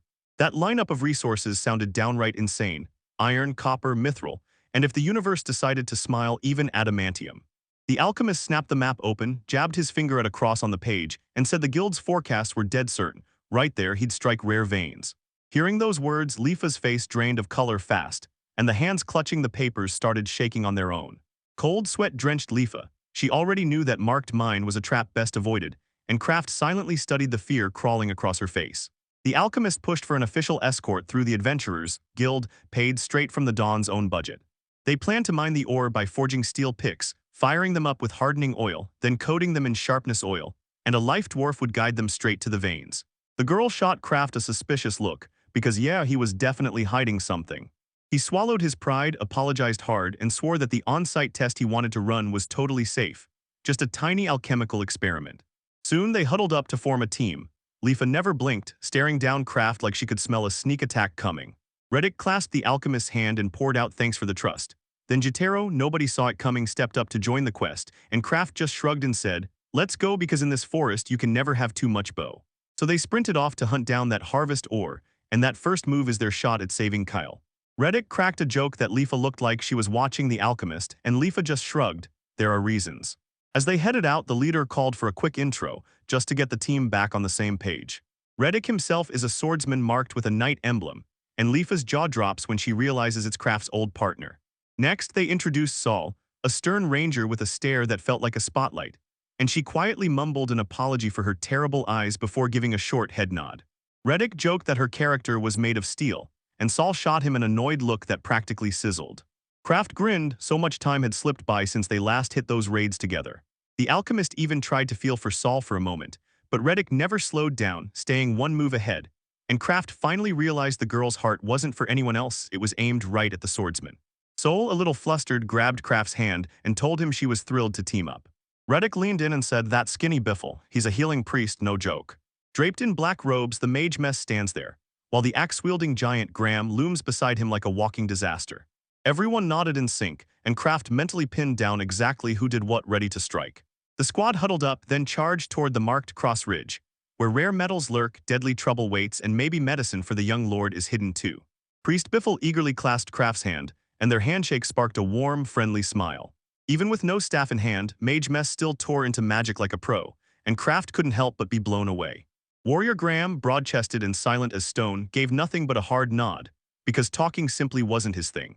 Jotaro lunged ahead, introduced himself as a hunter, and promised with a grin that he'd gladly help everyone. Reddick cracked a joke like the guy had been dragged straight off the street, but Jotaro shot back, nope, he'd been dressed in the finest hunting gear around. Kraft leaned in and encouraged him, even while the kid admitted that the wandering bandit look still hadn't vanished, and the group's laughter only cranked the jokes up even more. After a quick intro, the squad plunged deep into the forest and mowed down the little monsters they ran into. Reddick demanded to know if every dropped scrap could be gathered, and Lifa snapped back that the treasure only belongs to the person who earns the fight. Kraft couldn't believe it. The team was picking up speed way faster than he ever expected. Reddick swore his wins came from the elixirs of endurance, and Saul chimed in that with those elixirs, she can fire arrows nonstop. The alchemist pulled out a tiny vial of manapone asterisk, a rare elixir that could slam mana back into you. Everyone froze in shock. The legendary drink is being handed out for free. Kraft shot to his feet. Wait, there's barely any left. Reddick joked that a cyclops doesn't even scare him anymore. Then Kraft told him to shut down that wild imagination. Pushing deeper into the brush, Lifa spotted the tiny entrance to the cave first. The alchemist froze for a second, then the girl revealed it. When the drop pendulum started glowing brighter and brighter, it meant one thing: the ore was close. Kraft and Mess forged bright spheres of light, blasting the damp passage walls until they gleamed. The column tiptoed forward, creeping right behind Lifa. At first, the caves looked totally empty, but those tight passages shoved them into walking shoulder to shoulder. Raindrops drummed from the ceiling and lizards skittered along the walls as Saul told Reddick not to push. Then Reddick shot back an apology. Lifa trusted the gnome's sight and the drop's glow, then charged the squad into the darkness, because those dreamed veins were waiting right under the stone heart of the earth. Lifa crouched to test the ground under her feet while Kraft smirked, because he was fully trusting her, and prayed this cave wouldn't turn into some cursed dungeon. Reddick snapped out a calm reassurance. There was no foreign aura here at all, just a plain old natural cave, not some real dungeon. Dungeons are packed with terrifying monsters, but they're also where the rarest treasures hide. so it's no surprise treasure hunters can't stop dreaming of breaking in. As they pushed deeper into the cave, it opened up wider and wider. Then Reddick slammed on the brakes, and even Kraft felt something was wrong up ahead. Right beside them sat 3 stone lizards Kraft somehow missed, huge ones, with skin so tough it felt like a bull's hide. Reddick barked orders in a snap. Graham hit the vanguard, Saul guarded the rear, and everyone else surged in to back the raiders. Graham snapped a shield up to block the hit, right as the lizard burst forward with its mouth wide open. The monster slammed into the shield hard enough to get flung backward, screeching across the stone floor in a brutal scrape. The salt bit into the bowstring and snapped it loose. Pulls tight and then boom, sure they're strong, but they're only lizards, so let's see how they deal with her arrows. She slicked the tips with razor-sharp oil and lined up her shot straight for the biggest one's head. That arrow ripped straight through the monster's skull like it was nothing but glass. Reddick practically shouted that everyone was crushing it, and Saul nodded right along. These monsters weren't even a real problem for them. With Graham at his side, they kept tearing through the cleanup, mowing down monsters without a single doubt. With a few more strikes, the lizards crumpled to the ground, utterly helpless. Saul finally snapped into focus and spun toward Reddick. Then he scanned the bodies, clocked the scene in seconds, and knew it. The fight was over. Time to snatch up the materials and move out fast. Kraft watched from the side, grinning, because the whole team was syncing up like clockwork. Back then, when his coat of arms was different, he still rolled with the group, soaking up whatever he could learn. Right now, an adventurer's life feels like a faded memory from a completely different age. Reddick grinned and said those lizards weren't a real problem, and Kraft shot back that if he wasn't there, the newcomers would have bolted ages ago. Reddick burst into laughter and said the sharpness oil had pulled its weight. Don't ever underestimate what that stuff can do. Saul's arrows were pure death, but Graham swung his axe and cleaved the lizard's armored hide like a kitchen knife slicing through butter. Kraft begrudgingly gave in. Reddick was right, and that fresh coat of arms instantly made him feel like a whole new man. The swordsman didn't sugarcoat it. Just because a coat of arms exists doesn't mean you can slack off, and someday he'll personally test the Twilight Alchemist himself. Digging deeper, Lifa spotted it. Buried in the rubble, whitish metal flecks caught the light, shimmering like something that didn't belong.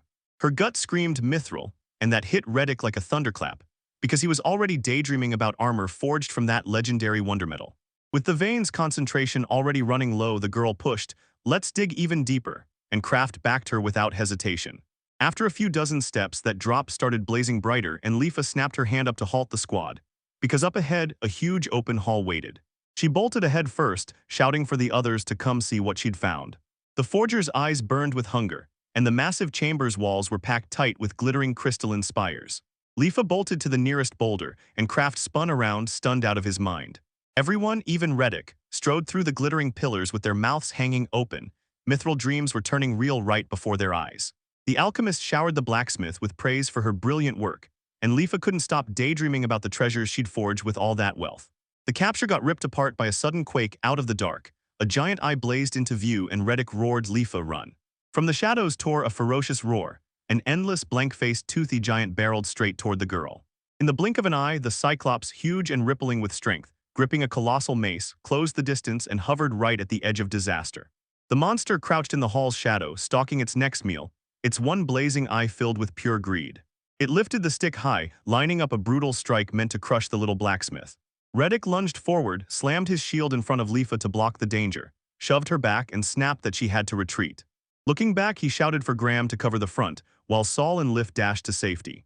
Mage Mess was already carving out a combat spell, while Biffle started up a healing prayer, because the fight against the cave lord had finally erupted. The crowd snapped into formation and Reddick bellowed, "To battle." Graham swung his massive axe, but the blade skidded right off the Cyclops' skin like it was plated with horned armor. Kraft's eyes went wide. He felt the impact, but the blow did zero damage. That one-eyed giant jerked away and struck back. An enormous mace arm came blazing at the squad, and everyone had to leap back or get crushed. Graham thrust up his shield, but the impact slammed him backward, like a ragdoll, straight onto the jagged rocky floor. Reddick reached for his friend, but Kraft slammed a hand on his shoulder and cut him off. "I've got this." He roared for Bipala to fire a spell, then surged straight toward the unconscious warrior. The alchemist slammed an entire vial of the legendary potion onto Graham's wounds, and a heavy, choking mist erupted, swallowing his whole body. In mere seconds, the wounds closed like they were never there. Then the warrior sprang upright, flexed his arms, and stared at the healer in pure shock. Shield clenched tight, he slammed back into the chaos. Then Reddick's eyes widened as he blurted, "Kraft's potions are pure magic." The Cyclops turned out to move way faster than anyone expected. Then the swordsman roared, "Salt, aye, that's our target."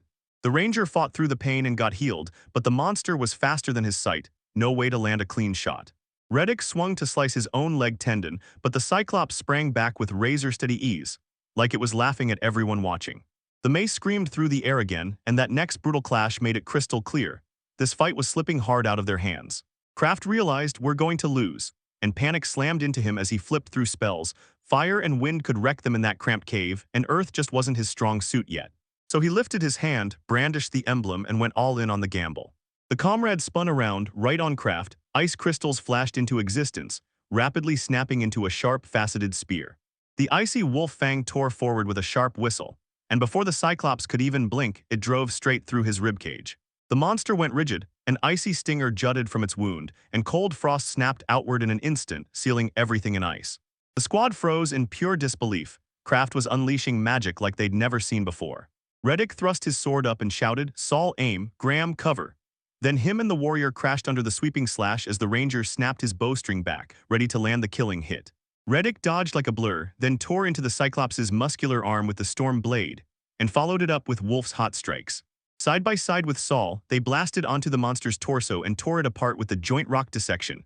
Right then, the ranger locked in the perfect angle and loosed an arrow straight into. The Cyclops froze, then staggered and started to topple. Reddick shouted, "Back up, everyone." With a brutal roar, the giant's icy remnants slammed back down to the ground. For a few tense seconds, the squad froze and stared at their fallen enemy.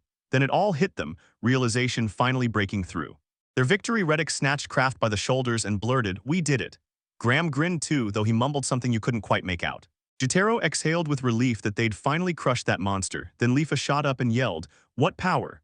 Biffle followed right behind, cheering the team like crazy.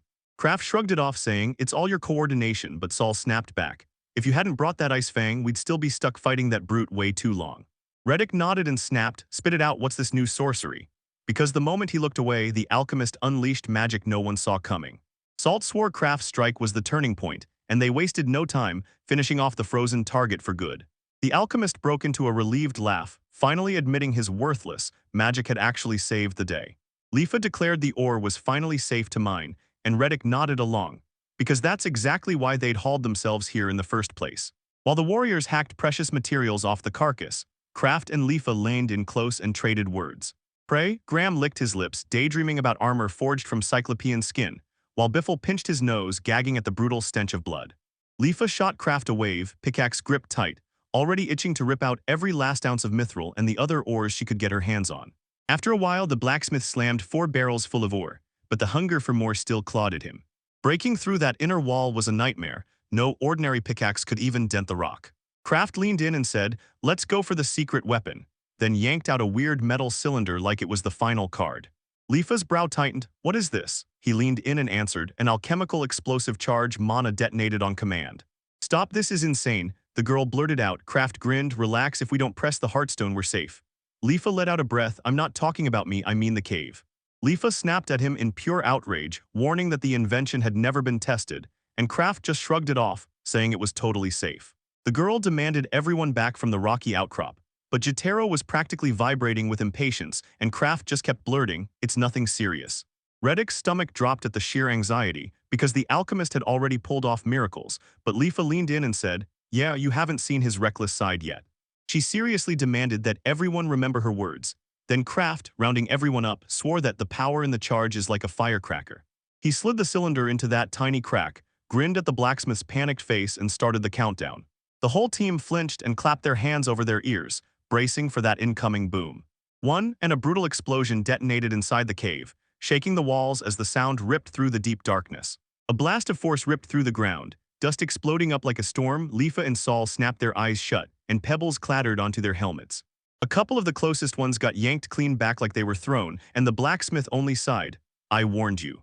Coughing and barely steadying himself, Kraft hauled himself to his feet, and when he saw the furious soot-streaked Leafa staring back, he knew right then.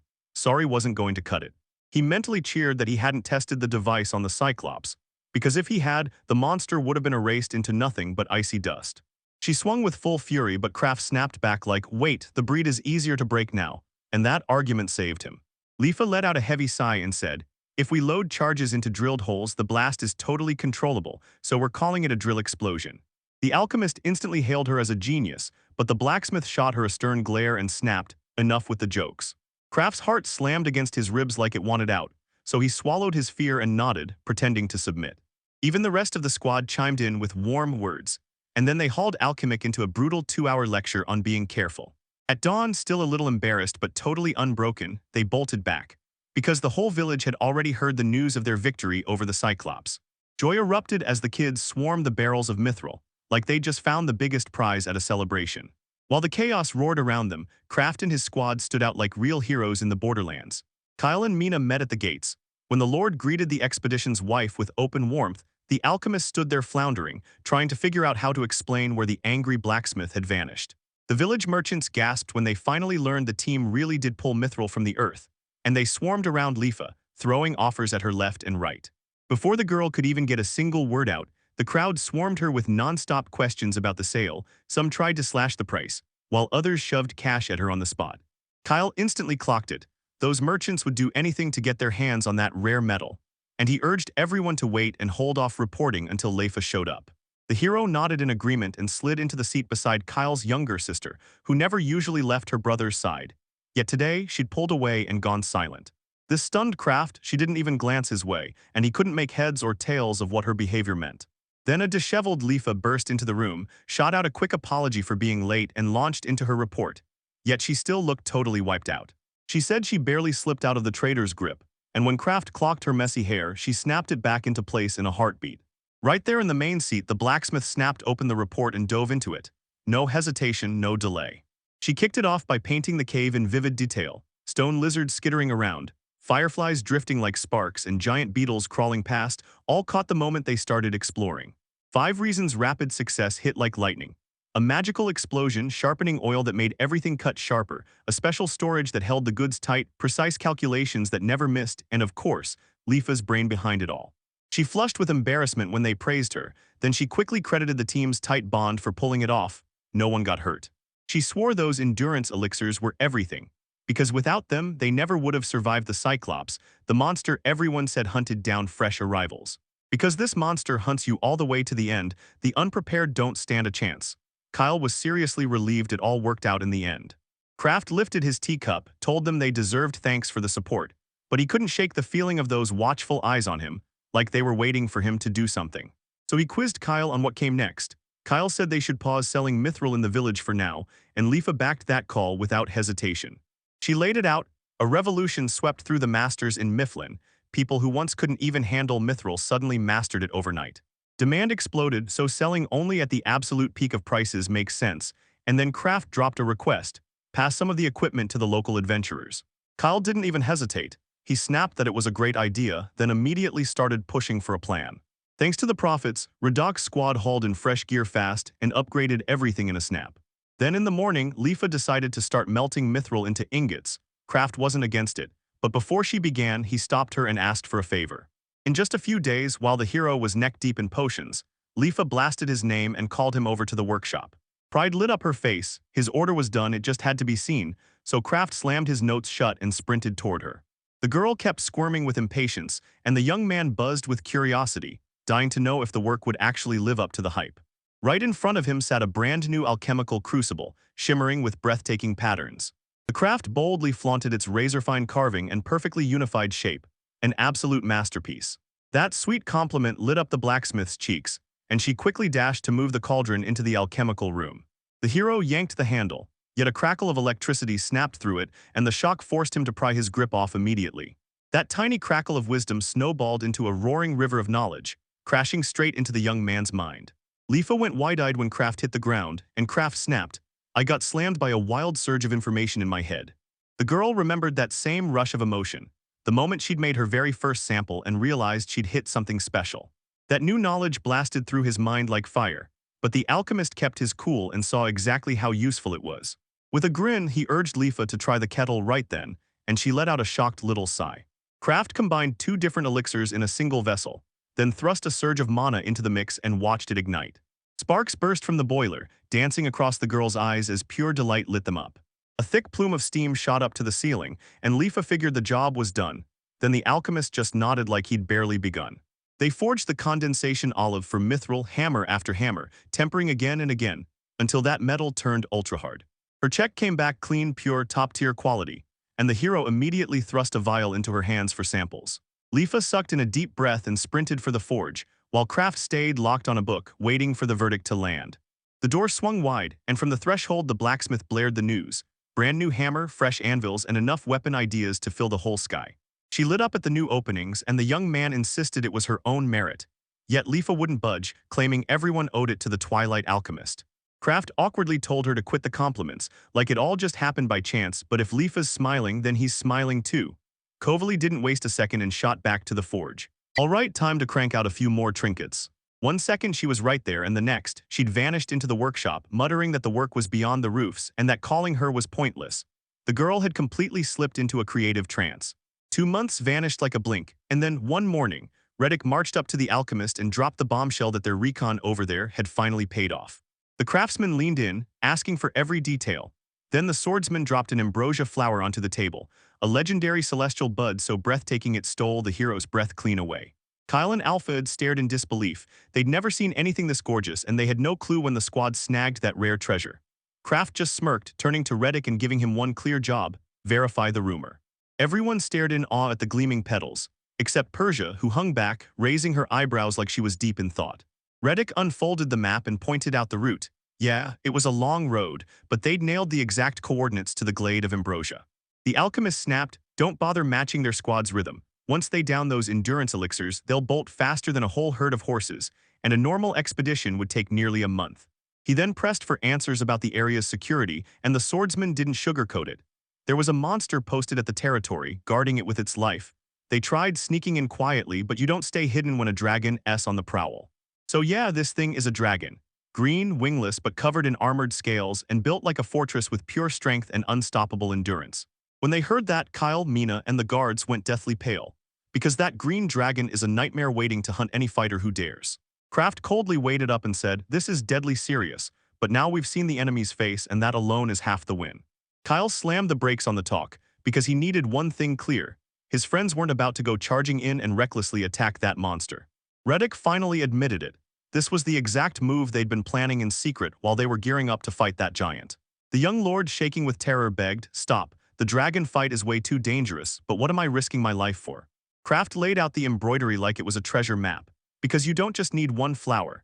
You need a whole bouquet, and it's the magic ingredient for the elixir that can finally cure his illness. Persia snapped into it instantly. Without the dragon, they'd never pull off getting the flower in the exact required amount. The alchemist slammed the truth down hard. They'll win, grab the ambrosia, brew the medicine, and heal Kyle for good. The Lord's heart softened, but he still snapped back. He wouldn't gamble with his friends' lives just to save himself. Kraft leaned in close and whispered, "We're not just friends, we're already family, and family never backs down when it's time to save one of us." Kraft knew he'd get that reaction, but Kyle didn't budge. He refused to gamble with his friends' lives just to save his own skin. Persia vowed with full respect that she'd give her life for him, and Kyle understood every bit of it. Yet he was left shaking with tears, trapped in helplessness. He finally confessed his truth. If medicine demanded payment in the blood of the people you love, then it wasn't medicine at all, and he couldn't stand the weight of that choice. The words hit everyone hard, but the alchemist didn't budge. Kyle is a compassionate leader, yet this isn't just about his own health. Kraft snatched the map again, leaned in, and asked for one more look. Turns out the dragon's lair sits right on the path of the future road. A towering green dragon hard stops the road meant to link Dawn with 2 nearby countries. And unless they crush it, every hope of development is dead in the water. The mission had 2 goals: hold the settlement at all costs and steal the one key ingredient needed to brew the elixir. Alfred leaned in, whispering, "Tell me, can we really beat a dragon? Because even whole armies back away before they ever touch one." Kraft jabbed a finger at the team: seasoned fighters, rock-solid mithril armor, and legendary elixirs. Like they had everything they needed to flip the odds. Lord still pushed back, but Persia snapped, "This chance to fix the ailment only comes once in a lifetime, don't you dare waste it." Then the alchemist dropped his second offer: 2 finished elixirs straight to the Margrave and the nobles, so Kyle's authority would skyrocket. The guards nodded with approval, sensing the state's benefit, but the Lord stared at them in despair, because that crushing responsibility felt even heavier on his shoulders. He demanded a pause, but Persia and Ulfhard had already locked in to help Kraft, and they pushed him to stick to the plan. Fuming, Kyle snapped at them to shut up, no heroic stunts at his expense. Yanking Alfred out from his cloak, the boy dropped to his knees and begged, "Listen, no glory matters to me if it costs someone's life." Guilt sat like a crushing weight on his chest, and tears shook on his eyelashes long before the fight even began. Persia dipped its head and Kraft sucked in a deep breath, promising that the fight would be mapped out down to the last detail, with every danger cut down as much as possible. Road, healing, same destination, those aren't your whims, the alchemist said coolly, then reached out like he was handing you the next piece of the cure. Kyle trembled all over, but a bold spark of hope flared in his eyes. If his friends truly took everything to heart, he'd trust them, at least he'd try. The choice still hangs in the air, but the first move is already made. The young lord begged for a moment to think, and the heroes geared up for the most serious mission of dawn. Kyle dropped his head and cried hard, tears splattering the floor as he begged everyone, don't throw yourselves into danger. Persia fought to hold back tears. Ulfhard let out a heavy sigh. And when Kraft finally caught his trigger words, he dropped to his knees before the young lord and apologized in a low, careful voice.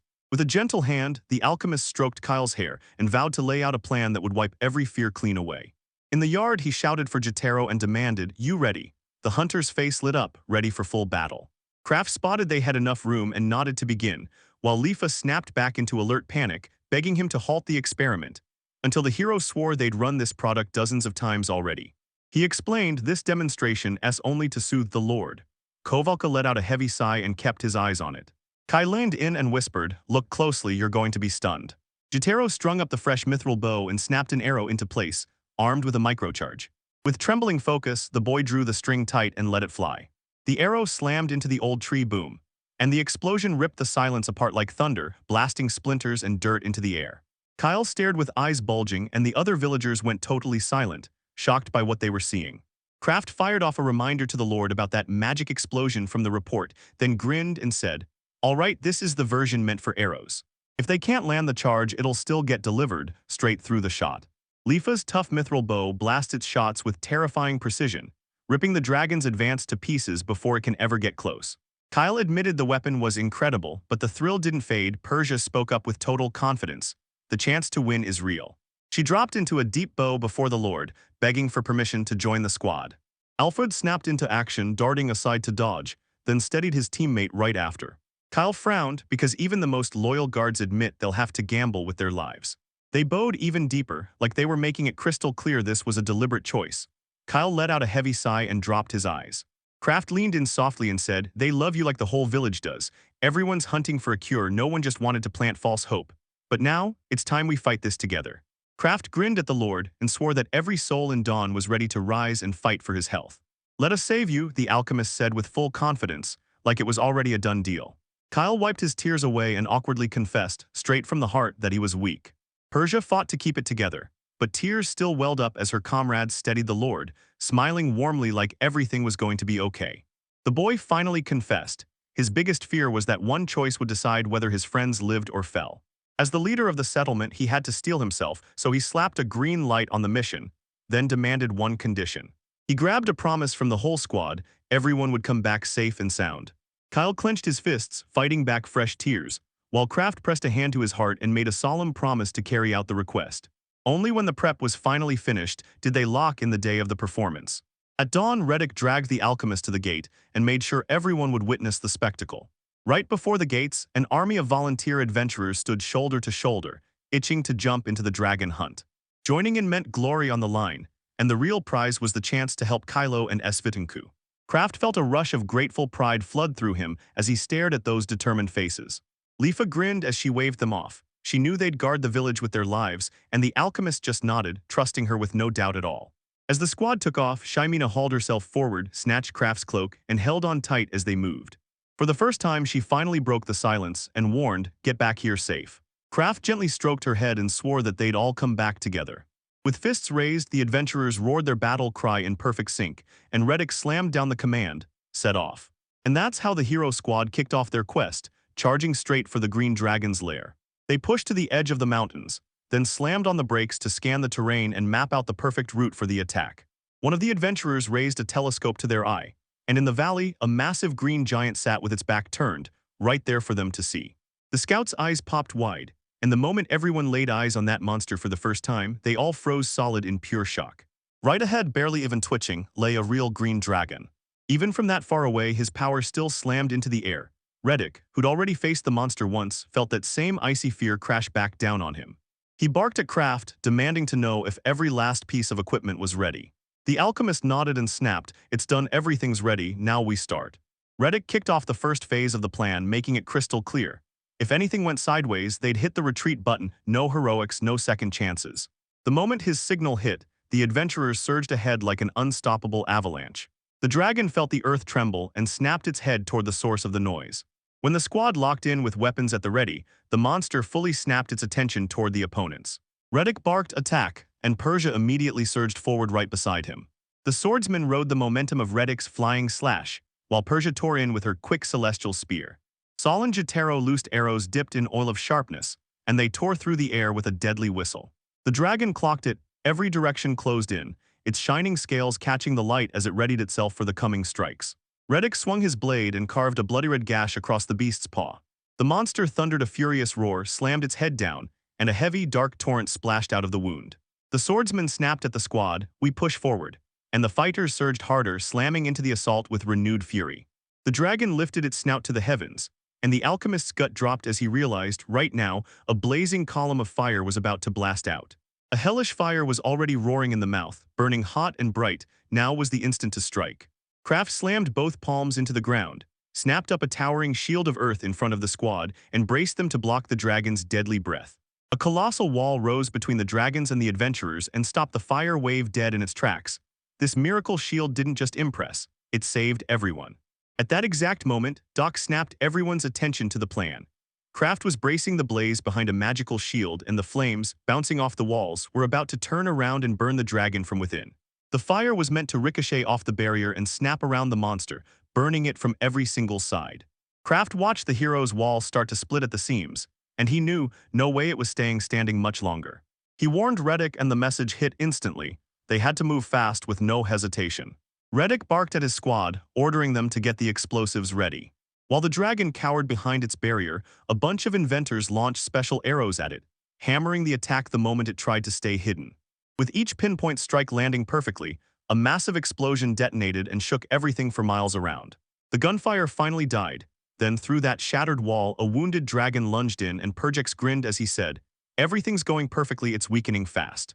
Their success lit a fire in them, so they clenched their teeth, refused to pause, and kept charging forward without a single break. Reddick shut down all streaming, and the archers went right back to firing arrows at the dragon. Cornered and furious, the dragon roared again, louder than anything before, so the ground buckled under the sound. Then its whole body detonated into a blinding blaze, and everyone slammed their eyes shut. A weird magical seal blossomed in the air over the beast, and the dragon's horn lit up like a warning flare, while the adventurers braced, ready to smash back with a counterattack.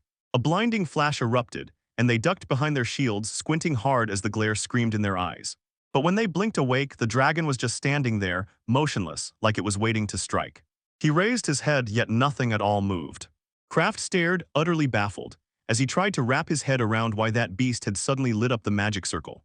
Everyone was left scratching their heads, because it looked like all that talk was just a loud, empty threat.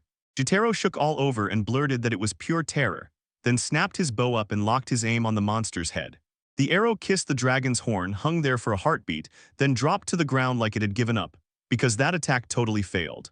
Jotaro went for magic, but it backfired so hard his hopes instantly collapsed, nothing worked. He blurted in shock, the spell failed, and Kraft's mind started racing to figure out what that flash and magical circle were signaling. The dragon froze in place, and then it clicked. This monster had kicked on its protective magic. Kraft grabbed Radok and warned him, "Light wipes out magic completely, even magical attacks. If that's true, then they still haven't uncovered everything the enemy can do." Radok decided backing off was the move, so he spun around and tried to shout the plan to everyone.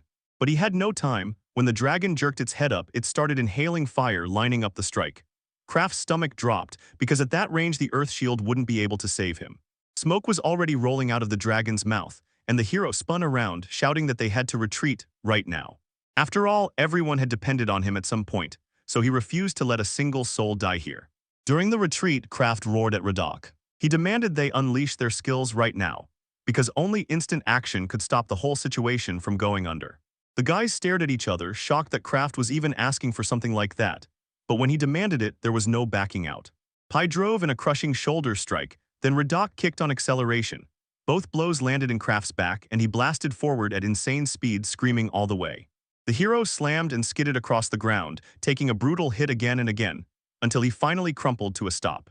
Right then, the dragon snapped open its mouth and unleashed a roaring blast of fire.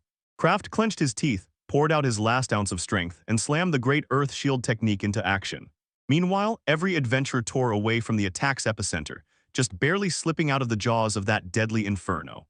The hero panted hard, sweat sliding off his forehead in drops, but somehow he still stood his ground and kept everyone safe. Sora stared at the monster in pure horror, thinking it was all for nothing, because hope was slipping away fast and despair hit the adventurers like a crushing wave. Sora dropped to her knees and swore they couldn't win, while the hero froze, torn between running or staying, knowing it could cost lives, and then Bai called his name. She figured this monster had to have a weak spot somewhere, otherwise how could it be beat? She leaned in and told the hero, cut off the dragon's horn and its magic-killing power goes away. Herja laid out her plan and demanded the hero slam the monster's head to the ground somehow, but Kraft had zero clue what she was about to pull off. The girl snatched the sword, declared herself the formal god of Persia, and swore she'd do everything she could to carry the plan out. She burst into the fight, yelling at Kraft to drop the dragon's head, and right then she sliced the horn clean off. The hero finally grasped her plan, but putting it into action was brutally hard. The magic failed and Kraft was stuck, until he spotted an explosive arrow and a wild idea lit up in his head. He relived the instant Jotaro once loosed an arrow straight at the dragon. The arrow struck, but it didn't erupt at all because it was magic, and that spell slammed a shield right over the impact. So physical blows still hit hard, and if that's true, they've got a real shot at pulling off the win. Kraft froze in place, while other adventurers cowered behind the rocks. Radak closed in on him. He rarely got convinced, but if they even had a sliver of a chance, they had to grab it, because letting it slip would only make everything spiral harder. Right from the start, he threw himself into the plan to take down the dragon. If it meant winning, he'd pay with his life, no questions asked. Kraft struggled to watch his friends keep fighting to the very end, even as they gambled everything, including their lives. The young man shoved his fists tight, then whispered an apology straight to them. The hero roared at everyone, hold on just one more breath till the very end. And without a second thought, the whole group braced themselves and obeyed. While the others slammed into the monster, Kraft downed the potion, swore he was relying on them all, and said it was time to pool every last ounce of strength. After mulling it over, he finally snapped to it. He and Mess could still pull off magic, which meant the dragon's anti-magic wasn't limitless after all. Chances are the monster's power only hit within a tight radius, or it didn't kick in until a nasty delay. Now Kraft finally understood what to do. When he saw the dragon charging up another fire attack, he snapped a warning to the others. Persia slammed the brakes and vowed it would hold until the very end, while the rest of the crew roared back to life, reactivating the great earth shield and the fire protection. Radak roared that they'd take the mess head-on. They just had to last, survive the impact, and hold the line until the very end. Right then, the dragon spat fire, and the scorching flames smashed straight into Mess's shield. She planted her feet while her crew locked shields behind her, holding the line from the rear. And when the fire tore through, Kraft got left to fight alone as the flames scorched him head to toe. Even with the Radak crew backing him, the hero realized just how brutal it was to keep up with this. His friends were terrified for him. His whole body was wrecked with burns, and he couldn't even get to his feet until he clawed his way to the restoration potion. Kraft clawed back a little strength, fought through the agony, and then apologized to everyone. With his friends backing him up, he finally pulled himself together, stood strong again, and asked, "So how are you holding up?" Right then, the smoke finally started to thin out, and Kraft spotted a pack of Radaks led by Mess, breathing and alive. He figured only a real madman could stand up to that monster right here in the city. The boy's eyes snapped back to the dragon. Its chest was swelling like it was about to breathe a fresh attack. Then Kraft only murmured, "Too late." The moment the dragon lifted its head, a massive boulder was already floating above it, ready to smash down. Kraft knew this victory didn't happen by luck. It was forged by every one of his friends all together. He seized the moment and hurled the boulder straight onto the dragon's head. Dead on, no wasted motion. If magic failed, then it was straight to fists. Physical blows were coming fast. The stone slammed into the monster's neck, and with a brutal shove, it got driven straight into the ground. Kraft bellowed at Persia to move. No excuses, no waiting right this second. The girl snatched the flying bottle out of the air and guzzled every drop the instant it hit her hands. That potion was a breakthrough. Once Persia felt it hit, she realized it briefly shattered the ceiling on what humans could do, and Kraft went, "See, it'll all work out." Persia shot straight at the dragon and with one brutal swing, cut clean through its horns. The monster bellowed in agony, and the girl started to pitch forward. The hero couldn't shake his worry about Persia, but the girl clenched her teeth and refused to budge, standing strong right up to the very end. She told him not to fret over her and to end this fight as fast as he could. Kraft roared to everyone that the dragon's defenses were finally down.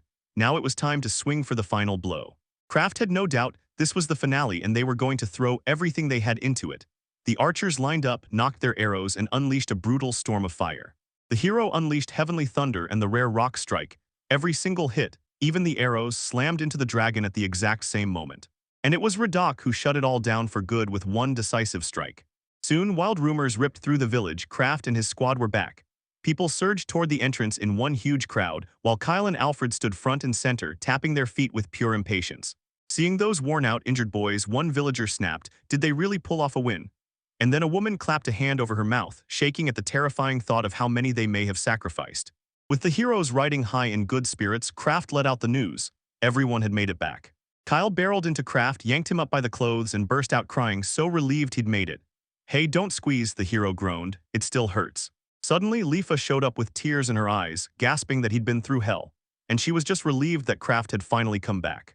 The hero nodded, itching to jump straight into the report, but Leafa cut in and demanded something else. Because none of it mattered, the only thing that counted was that he was alive. Kraft didn't get it, so he stared at Radak, and Radak just shook his head. Leafa insisted they hadn't lost a single soul, because even retreat is bravery. She truly believed they fought with dignity, even if the hero was itching to prove their victory even sooner. And just like that, he cracked open the spatial storage and laid the main evidence right on display. Out of nowhere, a severed dragon's head suddenly dropped into view, and smacked the ground with a thunderous thud.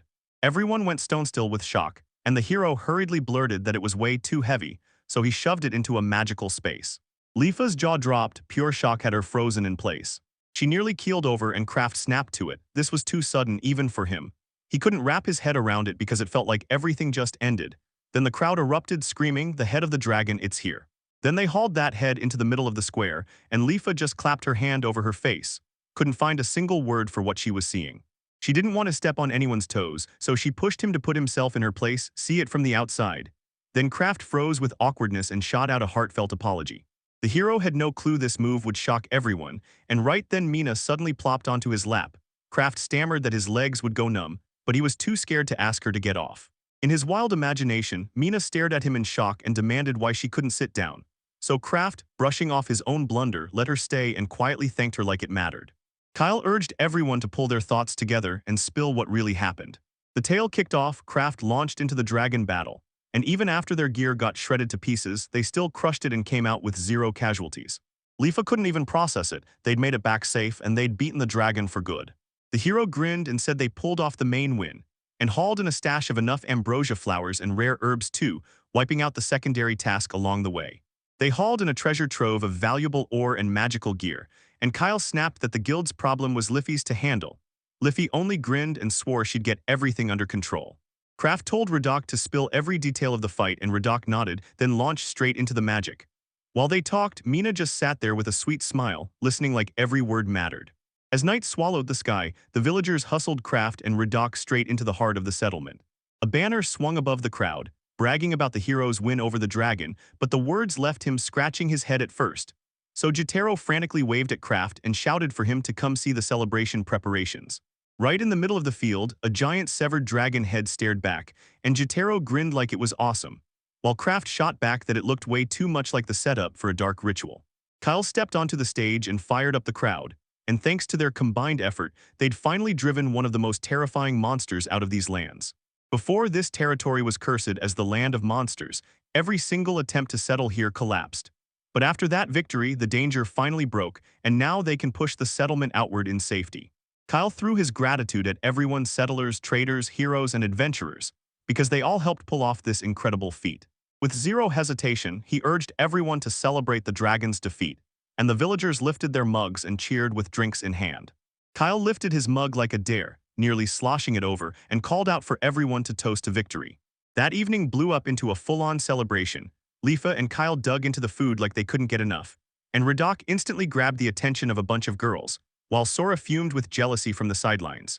Alfred and Kraft kept chugging drink after drink, while Persia was getting forced medicine even as she kept refusing. Then Kraft finally stepped away and someone shouted for him. It was Radak, grinning like a troublemaker. He teased the hero had already had plenty to drink. But Kraft shook his head with a tinge of sadness, saying it wasn't true at all, and still, Radak couldn't figure out what was really upsetting him. He just said with absolute certainty that they pulled off the win thanks to. Kraft glanced left and muttered that he'd only done what he could, and when Reddick grinned, it hit hard. the hero didn't even realize just how deep his prep went. The people, the gear, the whole plan, and that's why the fight was already won. Kraft flicked his eyes to the constellation emblem on his arm and said, "Yeah, this tiny thing gets all the credit." He slowly traced the gleaming lines and murmured that no amount of thanks could ever cover what the brand meant to him. And Reddick nodded like, yeah, that was exactly the truth. Even without the coat of arms, Kraft would have found a way, because from birth, he was blessed with a natural talent for organizing everything. Reddick couldn't quite pin it down, but he was certain. He'd rally the adventurers and push this all the way to the end, and the hero just grinned, knowing his companion was dead on. He scanned the crowd roaring in pure celebration of their shared win and thought, we did this, every bit of it, with our own hands. And yeah, like Reddick said, this time success didn't just happen, Kraft built it from the ground up. With those thoughts crashing through him, he slid aside, dropped onto the grass and stared up at the glittering night sky. Soft footsteps closed in behind him. Someone had finally clocked that he was alone. Lifa sat there with a mug in both hands, teasing the hero, saying he was already good and tipsy, then slid right down next to him. The girl demanded to know if the dragon's death means no attacks can ever happen again. Kraft remembered how monsters tore through Lifi when he was a kid, then he answered softly, but clear as day. The danger is smaller now, not gone. And yeah, right now, the odds of that tragedy repeating itself are basically gone. And that's a win you can actually celebrate. Hearing that, Lifa grinned, then lifted her eyes to the burning stars above. She leaned into Kraft's shoulder, and warm tears of memory streamed down the corners of her eyes. The hero stayed quiet beside her until the blacksmith's wife slipped into sleep, breathing easy as she dozed with his arm beneath her. After days of relentless work, Kraft finally slammed the finish line and completed his ultimate masterpiece, the elixir of life. Kyle blinked in disbelief. This time the alchemist wasn't slinging cheap potions. He moved like pure thick cream made human, and everything felt totally different. Kraft grabbed a spoon and snapped out the warning. This medicine has to go in your mouth, because the illness is born from the inside and the cure must come from within. Persia and Alfred stared in shock, terrified of what could happen next.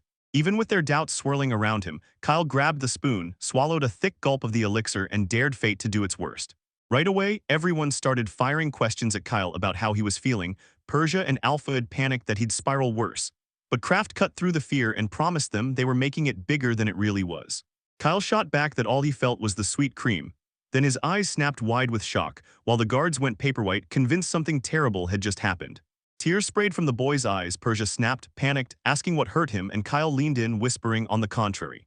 He clutched his shirt to his chest, and in that instant the lifelong pain and exhaustion vanished. Kraft just stared, stunned as relief burst into the boy's eyes. Little tears slid down his face as warm hands pulled him close. Persia and Mina huddled right up against Kyle, soaking in every burst of joy like it was contagious. Joyful tears shimmered in Persia's eyes. She'd always known this day would finally arrive. For ages, the three clung together in a tight embrace, so tight that Ulfhard even wiped a tear from the corner of his eye, while Kraft just smiled, then quietly stepped back. Alfred surged up to the alchemist, faced him head-on, and bowed in silence, like any spoken thanks would have been way too small. He confessed he had no clue how to repay that debt, because thank you just wouldn't cut it, so Kraft was thrilled the medicine worked cleanly, with zero complications.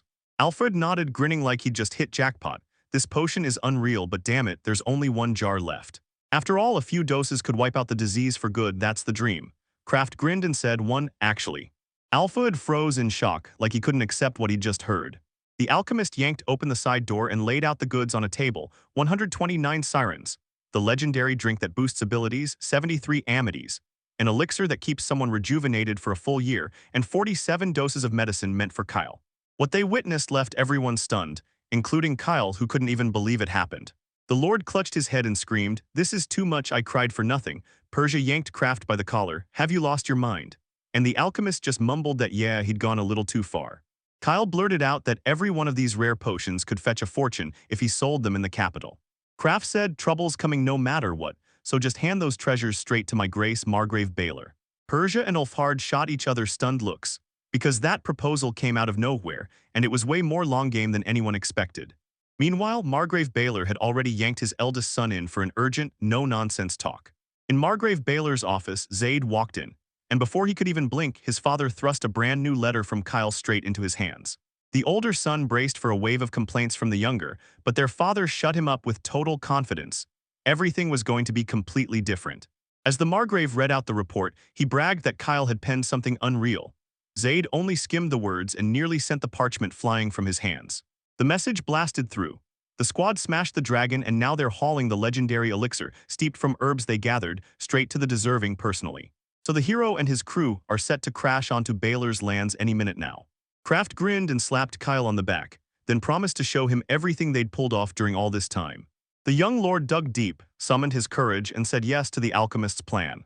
Riding along, Kraft leaned toward the carriage window and couldn't stop himself from admitting the landscapes outside were pure breathtaking magic. So much time has blown by since the last day he had to come back to these places. Kyle thought it was a win since his older brother had handled this before, but the second Persia's face hit, the darkness flooded in. Lord brushed it off as not worth dragging into the open and apologized. Then Persia froze, baffled by why he'd speak to her like that, while Kraft smirked and basically warned, yeah, something's still off. Kyle once asked the hero to call him brother, and in that moment he honored him like it was something sacred. Persia hissed through clenched teeth that Kraft needed to know his limits and stop taking the title so seriously. Yet all that venom felt like it should have landed on Kyle. Meanwhile, Jotaro stared in awe at the Margrave city. Kyle pointed out that the capital packed in even more people, and the best part, these gates stayed wide open, no tolls at all. If the hunter had known this sooner, he would have come here ages ago, no question. The Lord told him to wander around while he had the time, and Jotaro snapped to it with zero hesitation. Kraft couldn't help staring at the guy, blown away by his nerve. And right then Persia cut in with a snort, don't think you're any less audacious either. Lifa sat by the window, silently soaking in the wild landscapes as their crew kept rolling ahead. Right as they reached the gate, armed guards slammed into their path and demanded to know if they had any link to Margrave Baylor's estate. Kraft didn't catch it right away, but Persia broke it down. This was just a routine check, and Alpha had sealed the deal by confirming they'd been invited inside. The guards told them to take a detour since the main street was packed, and Alpha had shot them a grateful nod. Then Kyle leaned out of the carriage and sincerely thanked the soldiers too. When the guards spotted the young lord, their mouths went shut. Every single one of them froze in stunned silence.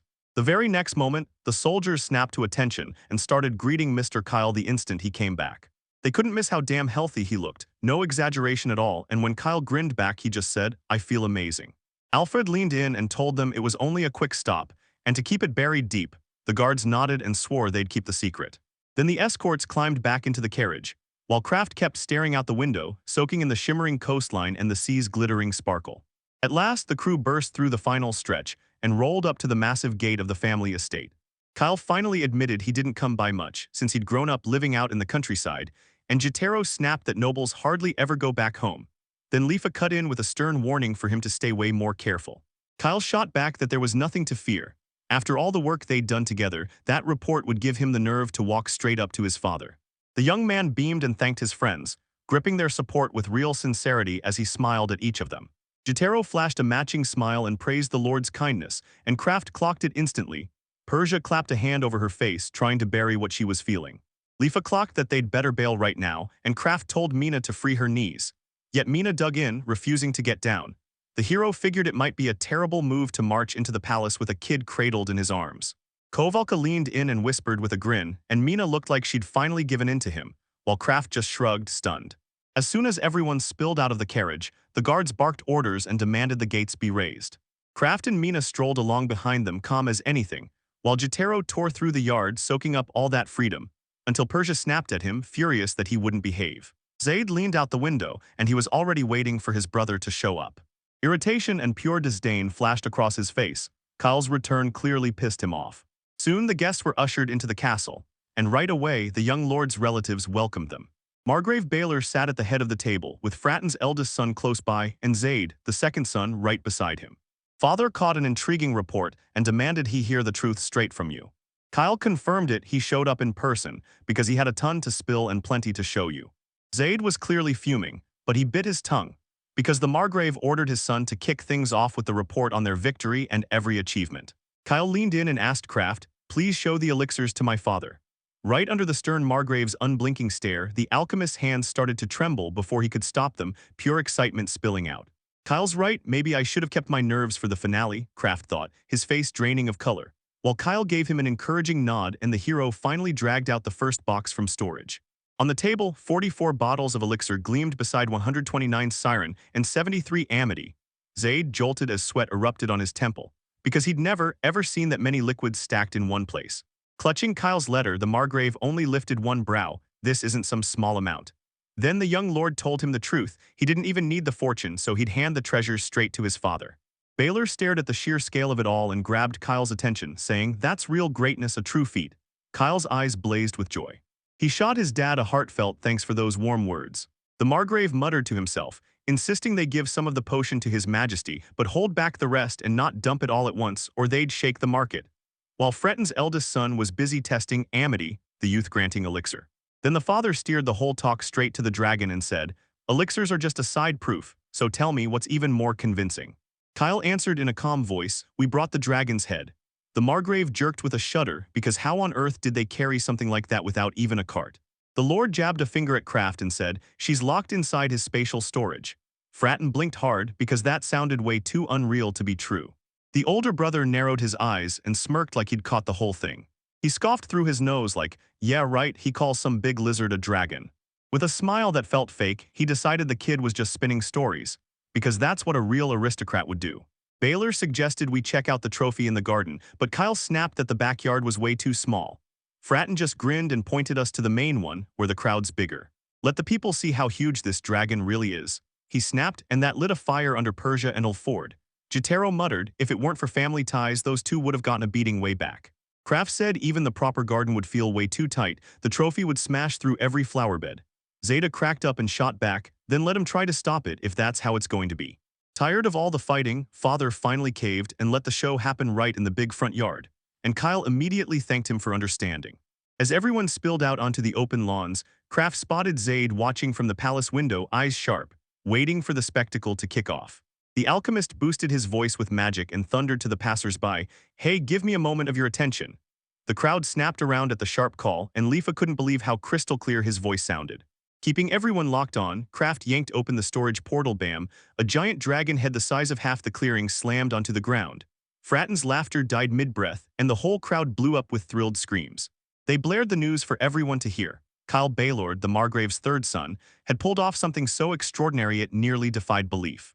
With his bold leadership and a team that never broke formation, they carved out a settlement in the land of monsters and crushed the terror that had been stalking the outskirts. Nobody would believe it until the audience saw those ordinary words with their own eyes. Kraft let out a solemn call, demanding everyone gather to celebrate the young and promising ruler. And just like that, the giant head of the defeated dragon slammed down behind Kyle with a thunderous crash. The scaly trophy blasted up a cloud of dust and barely kissed the mansion's front, and the Margrave, plus everyone standing there, stared with their mouths hanging open, shaken to their core by the insane sight. Waking up, the crowd shot up in amazement and threw their hands to the sky. "Unbelievable, this is the biggest beast we've ever seen." Even the kids were grinning, thrilled that a real hero was serving them. Kyle shot a smug glance at Zaid, and Zaid had to choke down his doubt, while the girls behind them just blinked in stunned silence, because Kraft had pulled off another jaw-dropping display of sheer grandeur. All he could do was pray he hadn't pushed things too far this time, because he'd already laid down the warning beforehand. Eager locals shoved together around the trophy, yelling at each other, "Don't push." The soldiers snapped everything back to order, shoved everyone into line and barked, "Don't worry, the trophy isn't going anywhere." One of the managers let out a heavy sigh. Workloads had ballooned, but he still thanked Kraft for the heads-up, while Kyle shot off a quick apology for the trouble. The Margrave swept the guests into the grand hall and motioned them to sit. Then Lord Kyle couldn't wait. He even pitched charging a viewing fee for the dragon relic. The father told him, "No rush. If you don't prep right, it'll hit like a powder keg and all that hype can spark pure chaos." In the end, the Margrave handed everything over to the formal office, trusting them to craft a safe plan and carry the fallout from there. Kraft had already heard rumors about this. When Persia's face shifted, he knew it was all about someone powerful. Baylor turned to his son and shouted, "You handled the dragon brilliantly." Kyle shot back his thanks, and even the Margrave bowed to their allies. Ulford just grinned and said it was an honor. The settlement had already tallied 1,000 residents, but the housing situation turned catastrophic fast. So the next wave of settlers got shut down, and Zaid sat there, gritting his teeth, listening to his brother's successes he never wanted to hear about. Suddenly, bam, the door flew open, and someone stormed in without a word, right in the middle of that serious conversation, forcing everyone's eyes to snap to the doorway. Even though the chamberlain tried to block her, the Margravine marched into the hall with another noblewoman, quiet, mysterious, and clearly dying to dive into whatever was about to happen next. The Margrave turned to his wife and nodded, saying, "Vila Rila, this is big, we need to talk." And Grin answered, calm as ever, "I understand perfectly." It looked like she had zero right to be heard, but the lady still pushed to speak her mind. Then Kyle leaned in and quietly explained everything to Kraft. "Right ahead stands Vila. their father's former second wife, now the first lady, while her daughter Rila stands beside her. And yeah, it's Vila who's Zaid's mother. Vila, hiding half her face behind a gorgeous fan, made it clear. She could speak no matter what, and even the Margrave had to give in reluctantly. The woman leaned in and said, Kyle's achievements are seriously unreal. Kraft practically glowed with praise, more than even his own friend's congratulations, and it shocked him how much that reaction hit.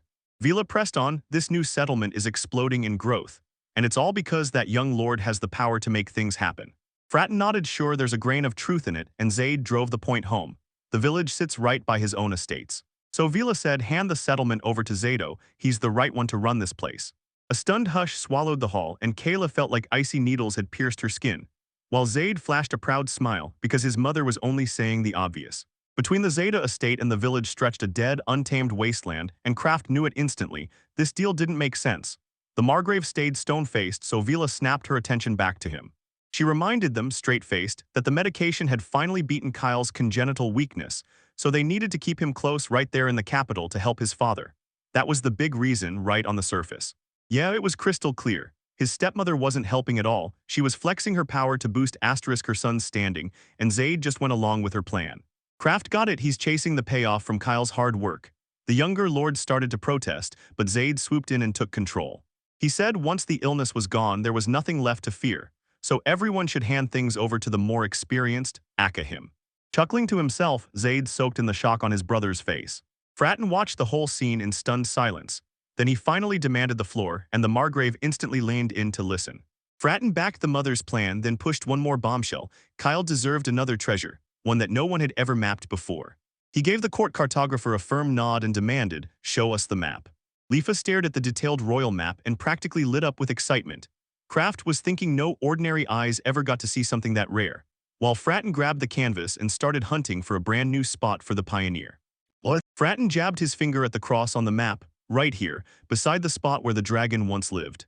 Right here near the Dubatan Empire lay another side, because the Zebius Federation sat beyond the mountains, with a patchwork of small states squeezed in between, the perfect playground for something to grow. The brothers swore Kyle had a gift for building settlements, so he pushed for Kyle to develop this whole region. Then, just as the Margrave was weighing the idea, Vila cut in from the front of the hall. She felt Fratton was humiliating her son, treating him like he couldn't possibly handle the job. Fratton shot back in a loud, clear no, because Zaid already has more than enough heavy responsibilities. Building yet another settlement is just too big a gamble. Rila nodded, grinning. That brother of mine just cooked up a brilliant idea. Especially if they both kick off at the same time, you'll know fast who can really deliver and who can't. The mother beamed with joy and praised her daughter for that incredible viewpoint. She thought this would be Kyle's chance to prove his success wasn't just luck. Then Kraft listened and snapped, because it felt like everyone around them was racing to tear Kyle down. In the end, it's Kyle who finally speaks up. He grabs the offer and accepts it. Persia, Alfred, and Leif were totally dumbfounded, while Zaid just exploded into laughter, baffled that his brother had suddenly become so smart. Kraft didn't get why, but Kyle's gaze screamed confidence. Then he rose to his feet and said he had two requests. First, they kept the name Golden Star, and second, it was all about Kraft and the peasants, those people they tangled with hard and went through a ton together. Kyle made his wish loud and clear. If you were ready, he wanted you right there with him. By law, peasants couldn't just leave their region on their own, only special settlements were allowed to, so they had to get permission first. Vila shot back right away. There's no way they're taking either the resources or the property. Kayla's jaw dropped at that decision, and he shot up in a flash, roaring as he blurted out too. Stepmothers, how do you drag yourselves to a new land with zero supplies? Yet she planted herself like a wall and said, nope, there's no permission. Then Kyle pleaded for everyone, guilds and individuals alike, to at least be allowed to keep their own property. The Margrave grilled his son, asking if he was truly okay with it. Kyle only answered that then. Zaid burst into laughter and said it was all settled for good, then smirked and mocked Kyle. Looks like you're finally acting like a real aristocrat. Kraft had zero clue what was going on, so he leaned in and whispered, why are you saying yes to everything? And Kyle only winked back with a smug grin. Kraft instantly clocked that Kyle was up to something, so the Margrave snapped his hand up, called the meeting done, and everyone got the go-ahead. Before the crowd scattered, the Margrave yanked Kraft aside and told him to stay, then promised, stop by later. Kraft's gut dropped with a cold, creeping chill. Meanwhile, the Margrave sipped his tea like he owned the moment, just sitting there waiting for. Kraft finally barged in, shot out an apology, and slid into the seat at the edge of the room, like he owned the moment. He slowly raised the cup of tea and took a careful sip.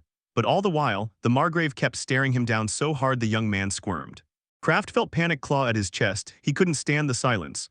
All he wanted was for the Margrave to finally. At last, he broke his silence and pointed out that the kid might be one of the Twilight alchemists. He heard this young man knew his medicine inside and out and even backed it up with real skill. Kraft thanked him for the kind words. Then the Margrave leaned in and asked if he'd heard anything about Jarvel Galon, and the boy's jaw dropped because it was her name specifically. Kraft knew Jarvel wasn't just some alchemist. She'd smashed through breakthroughs in fertilizers, and on top of that she was a legendary healer and a best-selling writer. Just thinking about her lit up his eyes because he'd devoured every single one of her books. He shut his eyes and let himself picture her as a warm, kind grandmother. He couldn't believe it. This legend only works when it's tied to the Margrave. He couldn't find the words. Why was she serving him? The Margrave just figured she'd want to meet Kraft. He led her straight to her mansion, and Kraft dropped into a deep bow, then backed away with a grin swearing he'd show up. He stepped out and let out a breath of relief, because that conversation was nerve-shredding. But just as he started to go, the Margrave called him back and asked to take care of Kyle, because when the hero got that strange request, surprise hit him hard and he still promised. They carried it out, and later, the carriage rolled up with the hero and the Duke to the Jarvel mansion. The old ivy-choked house looked deserted, while crows screamed from the treetops. As Kraft stared at that eerie landscape, a wooden man suddenly lumbered out from behind him and demanded he come. Right behind him, the hero snapped around, because in front of him stood a real, living wooden monster, and the shock hit hard. Making something like that took an alchemist with truly insane skill. Chasing the creature, he realized Jarvel was clearly capable of. The wooden guest snapped around and told the hostess, "I brought Mr. Kraft." From the room burst an annoyed voice. "He's late, let him in." Kraft slipped in with a shaky greeting, thinking the guy ahead of him was Jarvel. Then he looked up and his whole world froze.